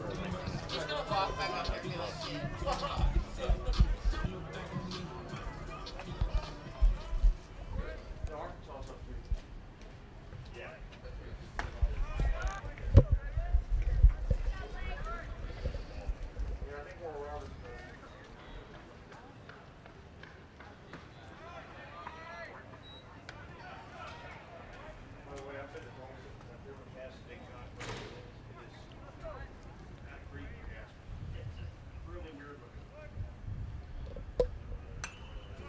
Oh, 0-2 fouled off by Blake DeLeveler.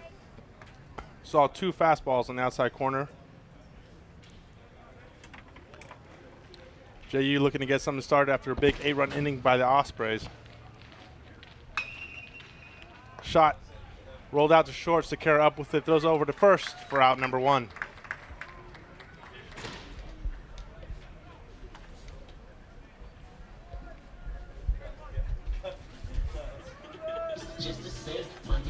Center fielder number 4, Ruben Samayan. Thanks, Q, for filling in for me there. There was a line in the restroom after that long inning. I think half the stadium was down there. 1 out now.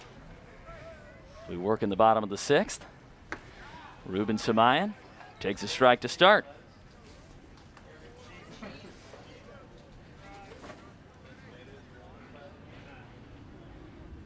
The 1 pitch is upstairs for ball 1. This is where if you're Brad Wilkerson, the leader of the offense for JU, you have to preach patience to the guys in terms of being able to get balls back. You know, in college level, you can score runs and get them back quickly. Swing and a miss, and it's 1-2. And we've seen games over the years, even with not high-profile offenses, put the ball in play, you may scratch out some walks against the bullpen. You just got to scratch them back one at a time. Ground ball hit down to second base. Sweat fields and throws on to first in time for out number 2. That looked like a training tape down there at second on how to field, funnel, get the elbows out, number 2, deliver on to first. Quick 2 outs here for Jacksonville in the 6th. And here comes Dakota Jalila, who's had a nice night at the plate. He has scored his last 2 times he has come up. Single, run scored, double run scored, and Coach Hayes calls time. He wants to have a chat with Jalila and maybe also try and take Dominic Madonna out of his rhythm a little bit here as well. Yeah, Jalila just seeing the ball so well late. Yeah, I think Coach Hayes is you know, as good of a defensive shortstop as Jalila is, you know, what you get at the plate is just a bonus. But I think it's really the on-base percentage of what you look for a guy like this. You know, he may not keep up the streak of driving in runs and really hitting the ball hard consistently, but he's just an incredibly productive player all the way around. The average just under 300 now for Jalila as he takes a first pitch fastball for a strike, hitting 296 on the season and did not get off to a great start. So, you know, that means he has been playing really well here as of late as Madonna comes home quickly and misses for a ball. Ground ball hit down toward third, charging in on it Byers. Glove sets the feet, throws onto first, and the Dolphins down in order in the bottom of the sixth. 12-6. North Florida leads it. We head to the seventh from Van Wagner. This is the Jacksonville Dolphin Sports Network. Way to buy tickets to live events. For sports, concerts, and theater events, visit ticketsmarter.com and download the app today. Big Michael. Oh, man, he almost got hit. On the foul ball that came back to the screen. I was like, oh, now you're killing me, man. I was like, hey. Should I jump on it? Should I jump on it? Just take it home. I mean, I would have. That's it. Stick on for the end. Oh, I didn't hear it. I didn't. I think it's Harry Doyle. I'm in the back. Take over. It. Fly ball. Left field.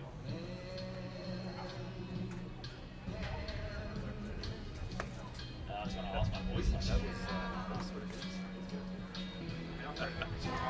We'll go back. I had no idea. I almost wasn't carrying because it's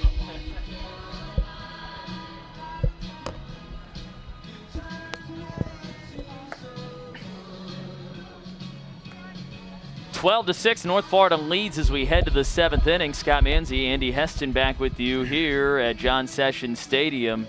A big sixth. The difference so far in this one, it took a game that was evenly contested, back and forth, and really tilted it on its head. When you get 8 runs off of 6 hits in an inning, that's getting the job done if you're North Florida, and these bats have come alive at opportune times here. And I just think to the fact that they've loaded up the bases a couple of times and have come up with several big hits with them, the biggest being Trey Spratling-Williams' grand slam, whereas Jacksonville still has yet to come up with that elusive hit with the bases loaded over the last couple of weeks. First pitch from Tyler Nauman, in at the knees to Justin Holmes, who walked and has doubled twice tonight. The 0-1 grounded foul to the left side. Scott, it doesn't matter what level of college baseball you're on. Walks are going to score, and they're going to score at a very high clip. You know, especially at the Division I level and ASUN level.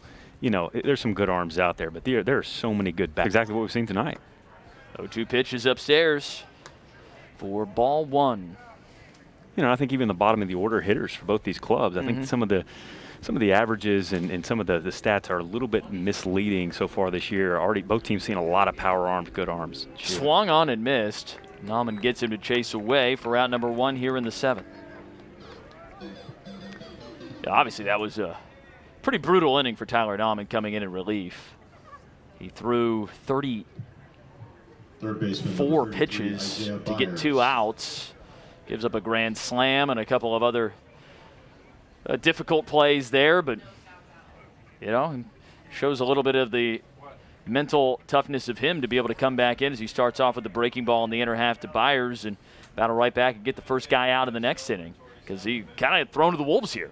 It's like, hey, listen, this is a mess, and we need you to just get some outs, kill some innings. Foul ball out of play to the right side, now 0-2.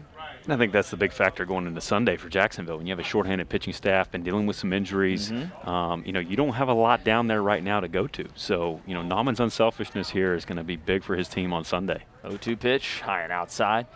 Yeah, we don't even know who is starting tomorrow's game yet. We've unfortunately seen that third spot in the weekend kind of rotate around a little bit this year due to injury a few times.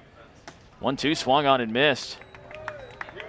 Sharp breaking ball in the inner half, and Byers is the second strikeout victim of Nauman this inning. Nauman suddenly found the breaking ball, but a lot of that is packed off of locating the fastball. Guy can really put people away when he's locating the fastball.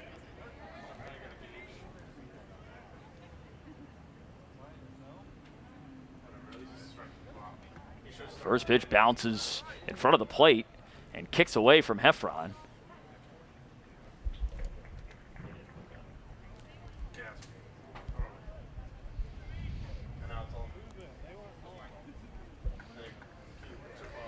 One and 0 to Sekera.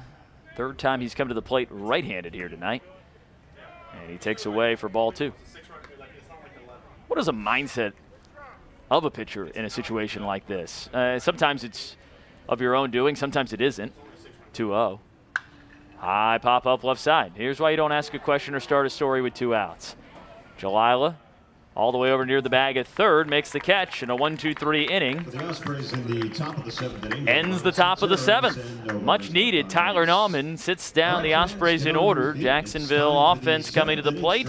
It is Duncan Hunter leading things off when we return. 12-6, North Florida leads it from Van Wagner. This is the Jacksonville Dolphin Sports Network.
Right fielder number 24, Duncan Hunter.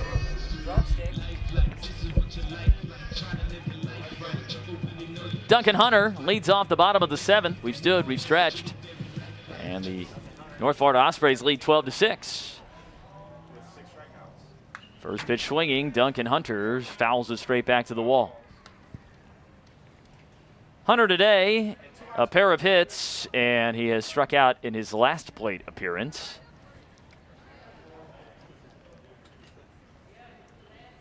Facing Dominic Madonna for the first time today. He takes low for ball 1.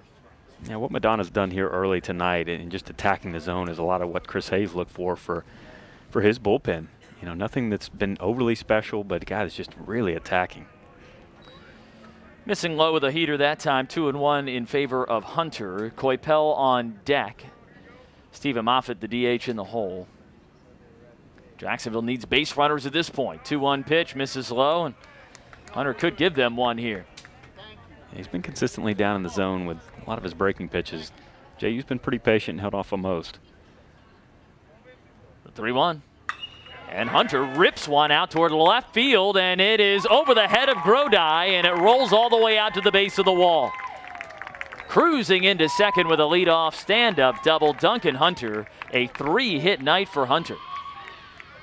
Yeah, the trend of Duncan Hunter here is a huge development for Chris Hayes and Brad Wilkerson's offense. This is a guy that you're going to need. You know, a lot of young hitters in the lineup, and maybe some instability at times for some of these young guys that may slump later in the year.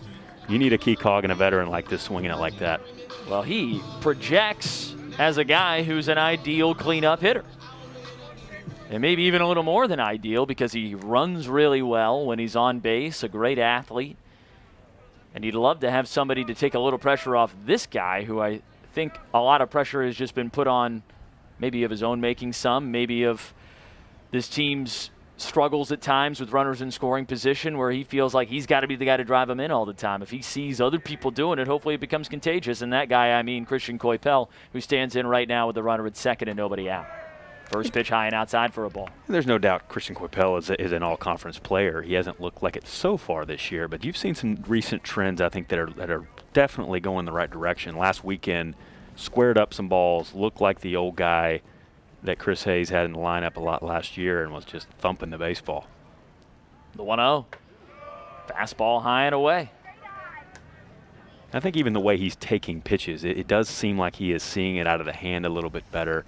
Both righties and lefties. I mean, obviously, the numbers don't look great against lefties, but certainly right-handers, he's seeing the fastball and driving it. Yeah, Ryan Quintero and I documented that on the broadcast last Sunday down in Orlando, that we felt that last week, really starting at Gainesville as he takes a 2-0 pitch down and in. In Gainesville, you started to see him. He wasn't getting the hits, but he was putting good lumber on, swinging at good pitches. Saw some of the results last weekend with a good weekend at the plate. And then here he is again this weekend. He's driven in some runs. A couple of hits already here today, and he lined out on a well-struck baseball. 3-0. Strike one called. Coypel ready to flip the bat and head to first. Caught the inside part, and we'll do it again. 3-1. Runner at second. Nobody out in the bottom of the seventh. Jacksonville trailing 12-6.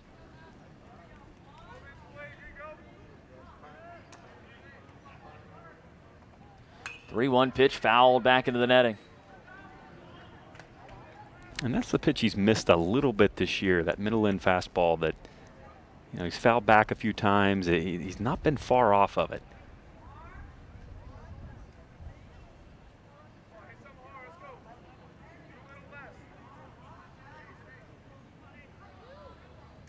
Payoff pitch and another foul ball straight back into the netting. Credit Madonna here. He's going both sides of the plate really well. Balls has some late action to it. Not an easy guy to face that when you're talking about that much movement, really going away from a left-handed hitter.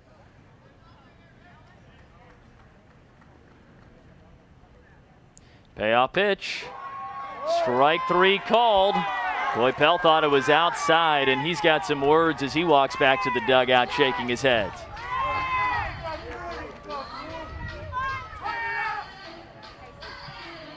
That's one of the first ones of the night. I was about to say, that pitch has not been called a strike at all here this evening. That kind of low outside corner to a hitter. So I can understand some of the frustration there.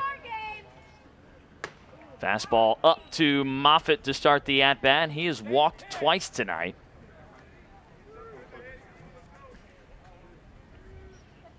One out, runner at second. The 1-0. Swung on and missed. First time we've seen Moffitt swing a bat since the first inning. He's just stood in there and taken a lot of pitches out of the zone. Yeah, he's been a very patient hitter at times in his career. He's gotten on, from walks, hit by pitch quite a bit. 1-1 pitch. And a breaking ball, maybe a little low there, 2-1. And there was clearly something from Bogart that he, as I talked about before, some guys in the box just maybe throw you off a little bit. Bogart wasn't close on several pitches to Moffitt. No. 2-1. Moffitt takes one in on the hands and sprays it foul backward. 2-2 as Madonna works his third inning of relief. He's thrown over 30 pitches, 35 to be exact. Action in the North Florida bullpen, a right-hander tossing down in right field. 2-2 pitch. Swung on and missed. Ran it away from Moffitt. Back-to-back strikeouts, one looking, one swinging. And Hunter still standing at second base. Catcher number 18, Corey Heffron. Well, Jacksonville had a leadoff double in the fifth. Couple of outs, and then were able to get the run in. It was this man that drove in the runs. Corey Heffron, excuse me. The first man to see Dominic Madonna twice, and he needed only one pitch to greet Madonna to the game. First pitch, check swing foul ball up the first baseline. Hunter still at second base. where he has been for the last couple of at-bats. Jacksonville trailing 12-6 in the bottom of the 7th of Game 2 of this River City Rumble, with North Florida winning Game 1 on Friday night 5-3 here at this ballpark. Conference baseball. There's just a different deal when you have, and I know it's unique this year with less familiarity than usual, but where those coaching staffs know each other and all, the 0-1 pitch is fouled straight back. Yeah, you can just see, both teams are trying to execute a lot of things on a scouting report. I mean, you're seeing some shifts, you're seeing some things where the familiarity is taking place. There's clearly a plan against certain guys. As you said, both coaches know each other's rosters well, but there is that element of a lot of new guys and a lot of guys that haven't gotten reps from previous years. Runner at second, 2 outs, 0-2 count on Heffron. Madonna kicks and fires, and Heffron with another high and deep fly ball, but this one in the yard for Maribel, who goes over into the gap and squeezes it for out number 3. So Jacksonville unable to take advantage of that leadoff double from Hunter, and are held scoreless again in the 7th. 12-6 as we head to the 8th. North Florida leads it. From Van Wagner, this is the Jacksonville Dolphins Sports Network. And YouTube to stay in the loop and get exciting up-to-date news and content. That's JUDolphins.com and all Dolphins social media.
Tyler Nauman back out to start the 8th inning. 12-6 your score. North Florida on top here tonight by virtue of an 8-run 6th.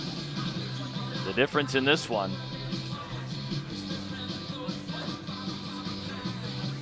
Nauman facing 2, 3, and 4 in the order of this inning.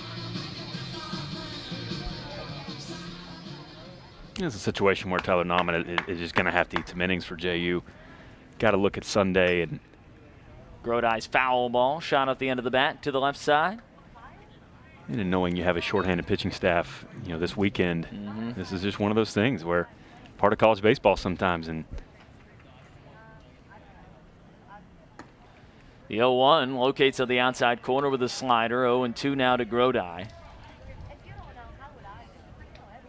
Nauman already ready, glove up in front of the face to deliver this 0-2 pitch into his motion. Fires, and Grodai strikes out swinging on a wicked slider down and away. Well, this is more of the Tyler Nauman we hoped we would see here tonight, really over the last 2 innings of work. Now, granted, life is a lot different when you start an inning clean versus when you enter and the bases are loaded, but this is what they're counting on from this guy this year. Yeah, it was a bizarre 15 to 20 pitches there to start the game.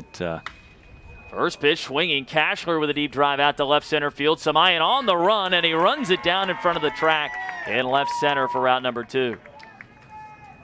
And nice to have that guy out there in center field running balls down in the gaps. doubt. My goodness. He gets jumps with the best of them. I mean, just makes that play look easy. I mean, that ball is at least, that's 100+ feet into that gap. Samayan just runs it down without any problem at all. I mean, that looks like an Special easy play. double off the bat. He takes it away. Spratling Williams tied in knots on a fastball in on the hands to start the at-bat. Nauman probably some extra gusto on that pitch, considering what Spratling Williams did to him last time, clearing the bases with a grand slam in the 6th. The 0-1 buried in the dirt. Now, Spratling Williams is taking some hacks tonight. He is a guy that is not getting cheated. But he has used the whole field as well, though. He's 1-1 breaking ball misses upstairs. I mean, when you teach hitting mechanics, he's the kind of guy that you look at, can really drive off that back hip, use the power. He looks the part, too, doesn't he? Yeah, he passes the off-the-bus test. 2-1. The all-airport test, as they say, is a strike. You want that guy, you know, first guy off the bus. You walk by him in the airport, you know he's playing. Base is empty, 2 outs, 2-2 pitch, and a curveball ruled to a miss just a little bit high. Nauman was on his way back to the dugout thinking he had strike 3. A lot of pitchers making the early exits to the dugouts tonight to you think they would have learned back by now. Yeah, you think they'd learn by now. There is nothing off the plate tonight, except the exception of that one to Coypel. Foul ball to stay alive, full count.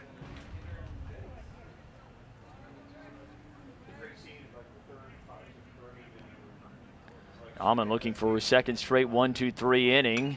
And another foul ball by Spratling Williams, who, man, oh man, is he not an easy out. First couple of times, Adams made relatively quick work of him. Last time, took him 10 pitches to strike him out. Of course, he homered on the first pitch he saw off Nauman last time, and ball 4 spiked in the dirt in front of the plate. Nauman with a little extra stare to the home plate umpire as he receives that baseball back. And the inning continues on the 2-out walk to Spratling Williams for Blake Maribel. Still hitless in this series. Not many guys can say that at this point.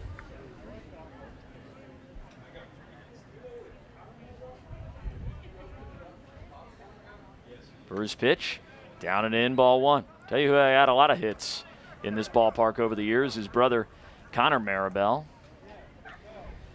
2-year member of the Dolphins before being drafted into the Cleveland organization at the conclusion of the 2015 season. Fastball high and outside makes it 2-0.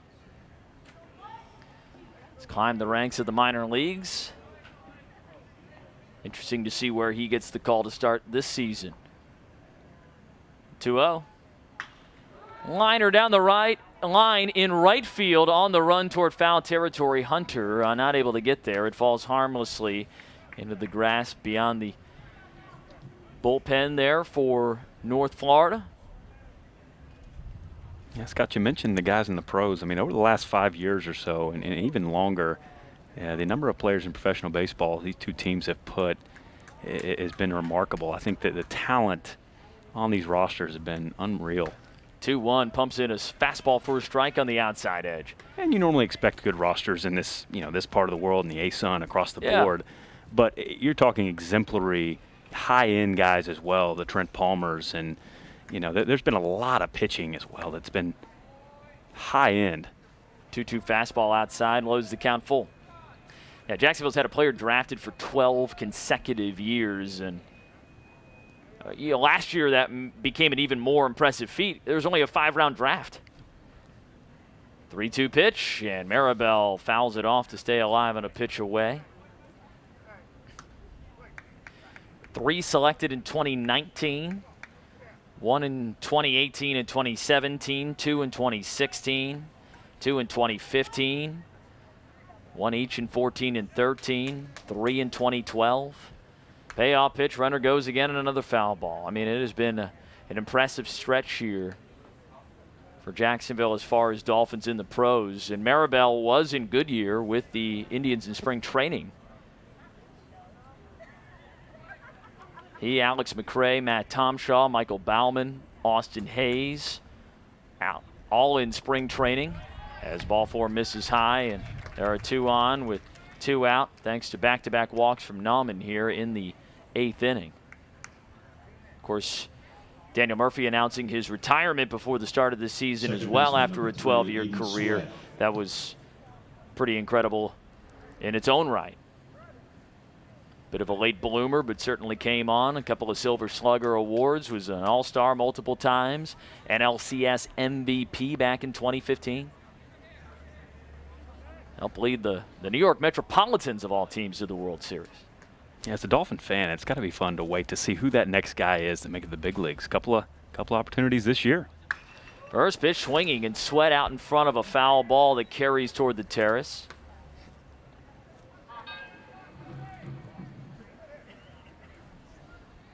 Aiden Sweat hits in his last 2 at-bats, singling and doubling. And those 2 respectively. Runners at first and second, 2 outs, 12-6 North Florida, top of the 8th inning. Tyler Nauman, 66 pitches, now 67 in relief as he misses up high, and he may be running out of gas a little bit here. Yeah, Nauman's not pitched deep into games for a lot for the Dolphins in his career, but a guy that's been pretty durable, I think, for the most part, going 2 to 3 innings. Obviously, the efficiency has been a little bit different tonight, maybe causing a little bit of early stamina issues. The 1-1. Foul ball lifted to the right side and out of play. Again, Nauman a strike away from ending this inning, as he has been to each of the last 2 batters he faced. The pitchers will tell you, you take those kind of innings in high stress and high leverage, going 25, 30 pitches in a long inning, it takes a lot out of you. It is just different. The 1-2. And Sweat shoots it back up the middle, and it carries into the gap in right center field. Spratling Williams rounds third, comes home to score. The play at second base, and Sweat gets under the tag of Jalila and is safe at second. I think Jalila thought he had tagged him out, but he isn't arguing too hard, so perhaps he did indeed get under that tag. But the throw from Samayan was a good one, beat Sweat to the bag. He had to dive in head first and just evaded the swipe tag from Jalila. So an RBI double makes it 13-6. North Florida here in the 8th. Yeah, Sweat, a lot like the Jacksonville freshman in the lineup. Young guy is not fazed by much. No, former high school teammate of Kyle Richardson playing on the other side. Both of them in the game here at this point, as the first pitch fastball runs in on Presno for ball 1.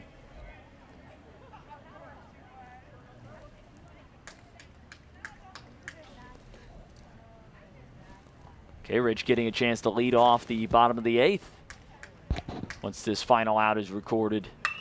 That's a line drive out into right field, but Hunter reaches up and makes the catch to retire Presno for out number 3. Straining 2 men on, but North Florida adds 1 more on the RBI double from Aiden Sweat, his second consecutive 2-bagger. It's 13-6. North Florida leads it. As we head to the bottom of the 8th, from Van Wagner, this is the Jacksonville Dolphin Sports Network.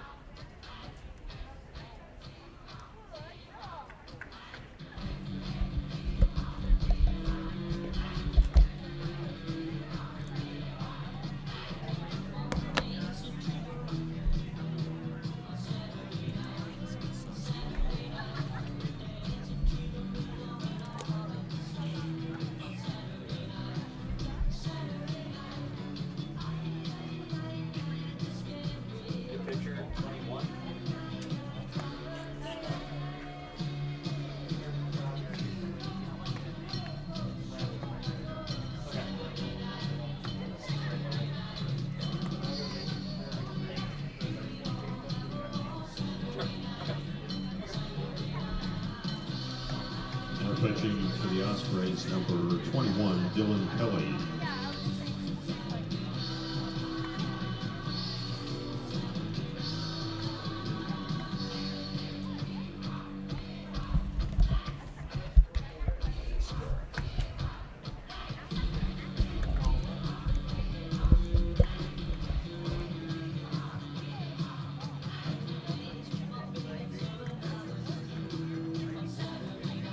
Thirteen to 6, North Florida on top of Jacksonville. Game 2 of the River City Rumble here on this Saturday night at John Sessions Stadium.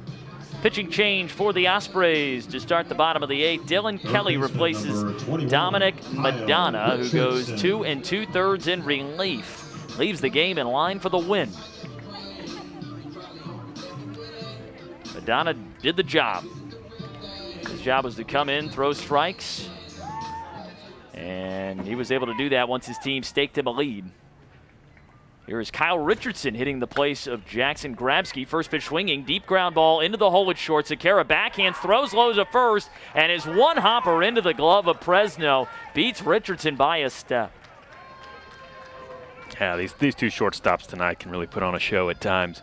Ball's deep in the hole, ball's up the middle. There's nothing that they can't get to. Number 22, Jesus Pacheco.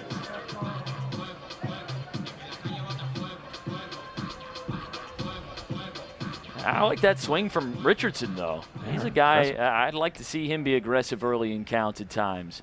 First pitch to Pacheco misses down and outside. I think hit a ball pretty hard into the hole, and you tip your cap when the guy on the other side just makes a better play. But I like to look at that. Kelly, 1-0 pitch, misses down and away. Yeah, Kelly, big guy here. He's big drink of water, 6'5", 220. Got plenty live arm here. Bounces that one, kicks way up and back onto the field as it bounced off of the shin guard of Cashler. Kelly, a junior from Branford, Florida. Transfer in from South Florida State College. I did not realize that. There was a South Florida State College as well. Central Florida State College. Where that one? 3-0. Ball four inside, and he was pretty far off on most of those.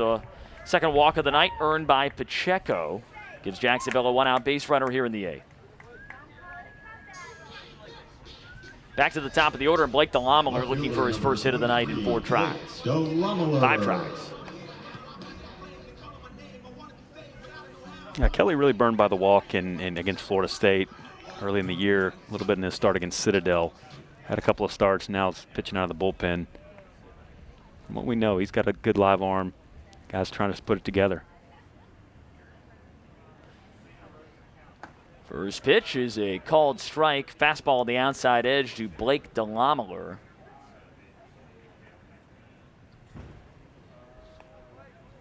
Pacheco at first, 1 out, 13-6 lead for North Florida in the eighth. Jacksonville with its work cut out for it here in the final 2 innings of this one. The 0-1. DeLamiler bouncing ball towards second base. Sweat up with it, turns on to short. The relay from Sakara in time, and a 4-6-3 double play ends the inning. We head to the ninth, 13-6. North Florida leads it from Van Wagner. This is the Jacksonville Dolphins Sports Network.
Top of the ninth inning in a 13-6 ball game. All Ospreys here after their big turn the tables in this game.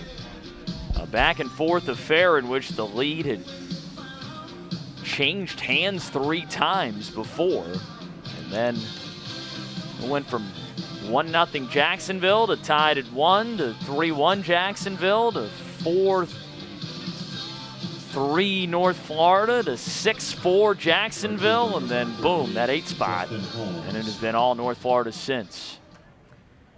Tyler Nauman out to start the 9th inning, facing Justin Holmes here. 72nd pitch of the night for Nauman, and a fly ball out into right field that carries right into the glove of Duncan Hunter for out number 1.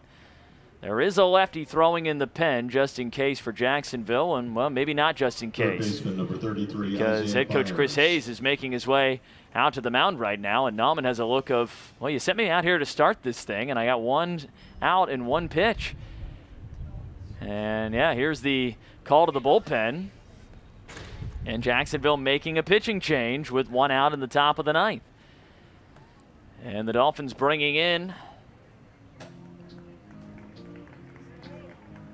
a new arm, and I do believe that is Caleb Leggett, set to make his Dolphin debut here tonight.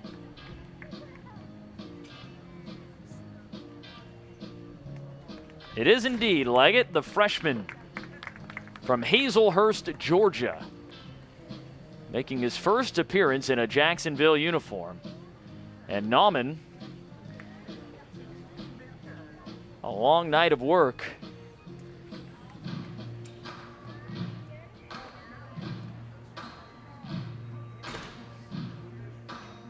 He's done. Leggett with going with the Johnny Cash warm-up music here. I always felt this would be a really good walk-up song. I don't know if it's the right song to warm up pitching-wise, but good song regardless. You see it used across the South a lot, and yeah, some of these Southern boys that like some Johnny Cash. Hey, I'm not going to ever complain about Cash playing. You know, Leggett's a young guy that I think, you know, Coach Hayes is wanting to see. He's got a live arm. He's got some, some really good arm action, spin rates on his pitches. You know, I think he's had some issues locating a little bit earlier in his career and some inner squads and stuff. I think this is the perfect time to see a young arm. I know Tyler Nauman was a little confused to see Coach Hayes come out there, and, you know, but I think it is one of these times where, getting some young guys some experience, it's a good spot. So we'll see what we see from him. Nauman done 3 full innings of relief work. He throws 72 pitches, the longest outing of his Jacksonville career. Leggett, one of 2 teammates from Jeff Davis High School in Hazelhurst, Georgia, a 2-sport athlete there. His teammate Britt Metz plays with him here at Jacksonville as well. We've yet to see Britt appear in a game for the Dolphins this spring. They were pretty prolific at the low levels in Georgia high school baseball. They won 2 state championships there. He was first team All-State, first team All-Region, and pitcher of the year 3 straight seasons. Also graduated with honors and distinction, and I know as an academic guy, you like to hear that. Absolutely. These guys that are coming from Georgia, a lot of recruits from that area, and good baseball territory, and I think even more so, even football territory. I think you see a lot of 2-sport guys from that region, and these guys come out physically ready to play college baseball, and I think that's where Caleb Leggett certainly is, and I think it's the other side. We'll see where it goes. Well, he faces off against Isaiah Byers here.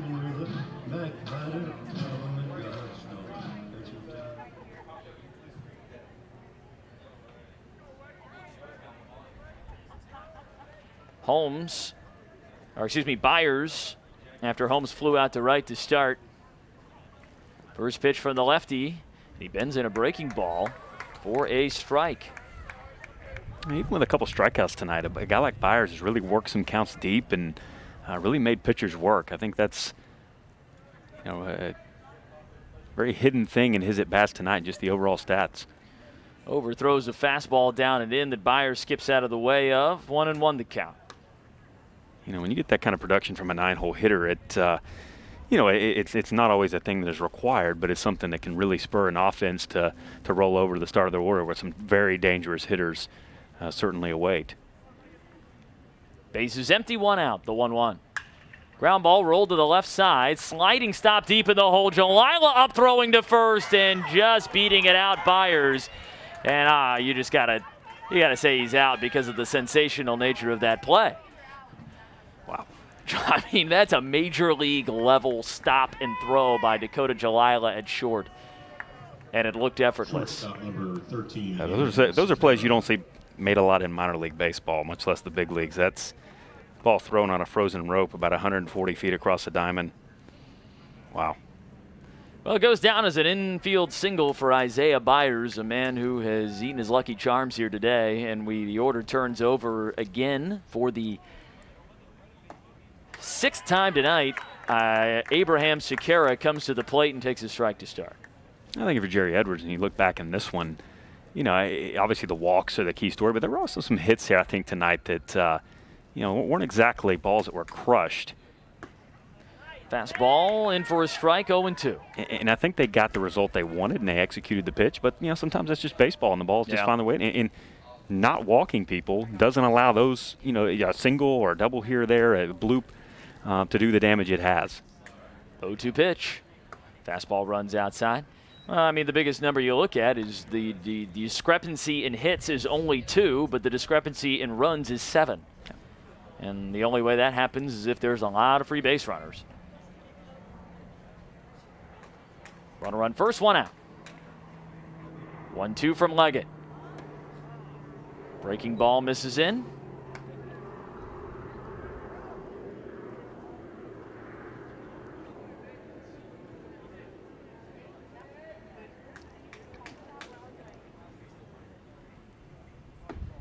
One, two, tries to paint the outside corner. Just misses away. Sorry, that was a 2-2. So now 3-2.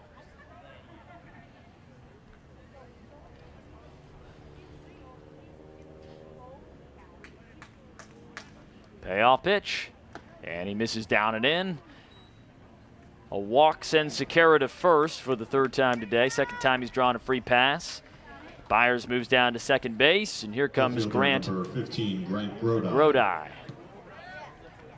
This is where for Jerry Edwards and analyzing a young pitcher, you really want to watch to see how he's throwing his fastball. You know, and I think Leggett is throwing his fastball with a lot of force. I think he might just be trying to throw a little too hard. And that's normal for a young guy. It's just, you know, I think you have to sometimes take a mound visit here and there. Just, hey, look, you know, dial it back. You don't have to be too perfect. You know, there is a tendency when you make the step to college baseball, you think that you have to be. Or throw with extra velocity that you don't have. Misses high, ball 1 to start to Grodi. Doesn't have a hit tonight, Grodi, but he's been on base twice via walks.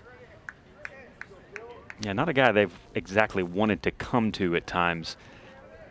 You know, there was a couple that almost looked like pitch arounds. Runners at first and second, 1 out. 1-0 pitch. And Heffron, he's had a hard time on a couple of these here tonight. He squeezed out and popped right out of his mitt, and he caught it out of the air.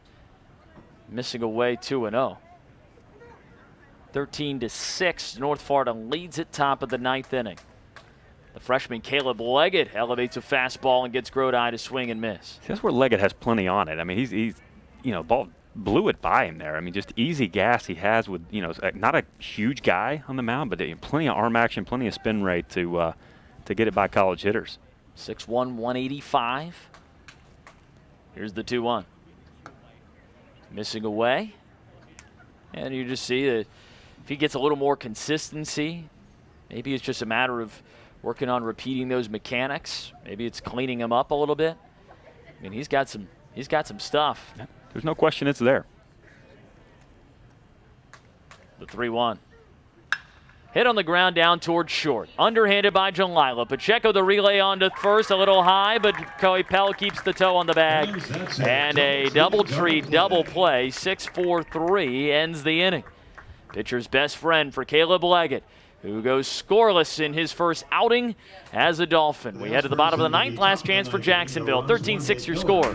North Florida leads it from Van Wagner. This is the Jacksonville Dolphin Sports Network.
Center fielder number 4. Ruben Tamayan leads off the bottom of the ninth. Jacksonville facing Dylan Kelly for a second straight inning, trailing 13-6. Dolphins need base runners, and a lot of them here to rally late against the Ospreys, who are looking to take this series here tonight in the conference opening series of the season for both of these teams. First pitch misses outside for ball 1. And a fastball a little above the letters for ball 2. Yeah, Madonna and Kelly, for the most part, have really attacked the zone since they've come in. Only one walk between them. Obviously, that's been the big difference in terms of bullpen walks. 2-0 pitch is scalded up the middle and into left center field for a base hit. Samayan with his second hit of the night. And Jacksonville is the leadoff man on here in the ninth. Shortstop number 2. Brings up Dakota Jalila.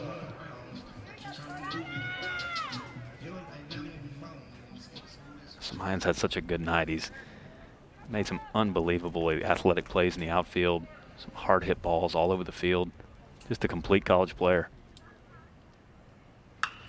Ground ball hit deep into the hole at short, backhanded by Sakara, goes on to second. The relay from Sweat pulls the runner, the first baseman, Presno off first. Jalila beats it out for a fielder's choice. He replaces Samayan at first. Now 1 out. And the ninth-year senior still has some wheels down there. Really got down to first base. Jalila's still got it. Wow. Looked like almost tailor-made off the bat. And I know. Dakota gets down there. Here's Duncan Hunter, 3 for 4 tonight with a double and a pair of singles and a run scored. Also drove in a run back in the third. First pitch high for ball 1. ASUN split into divisions this year. The South just getting underway this weekend, I should say. 1-0 pitch, tipped off the end of the bat by Hunter. North Florida with a hold on to win here tonight. They'd be first place in that South Division, 2-0. Stetson lost to FGCU today, so they're both 1-1. The North got started last week. Actually, maybe it must have been even the week before that. Liberty's already 5-1 in the league. No, that would have been last week then. Bad math. Ground ball down to third. This could be 2. Byers on to second. The relay on to first. And there's a 5-4-3 double play, and that is your ball game. North Florida gets the win here tonight, 13-6. They are victorious against Jacksonville to claim the series and improve to 8-11 on the year. Jacksonville falls to 5-14. Ospreys 2-0 in the ASUN. Jacksonville 0-2. Your winning pitcher is Dominic Madonna, who goes 2 1/3 innings of relief, and he is now 2-1 on the season. Jacksonville's Christian Graham takes the loss. Graham, check his record for you here real quick. With the loss here tonight, falls to 0-1 here this season. 13-6, your final score. This broadcast has been authorized under rights granted by Jacksonville University to Van Wagner. The accounts and descriptions may not be retransmitted in any form without the express written consent of Van Wagner and Jacksonville University Athletics. For Andy Heston, I'm Scott Manzi saying so long. North Florida with a series win here tonight at John Sessions Stadium. We're back tomorrow. First pitch at 1 o'clock. Talk to you then.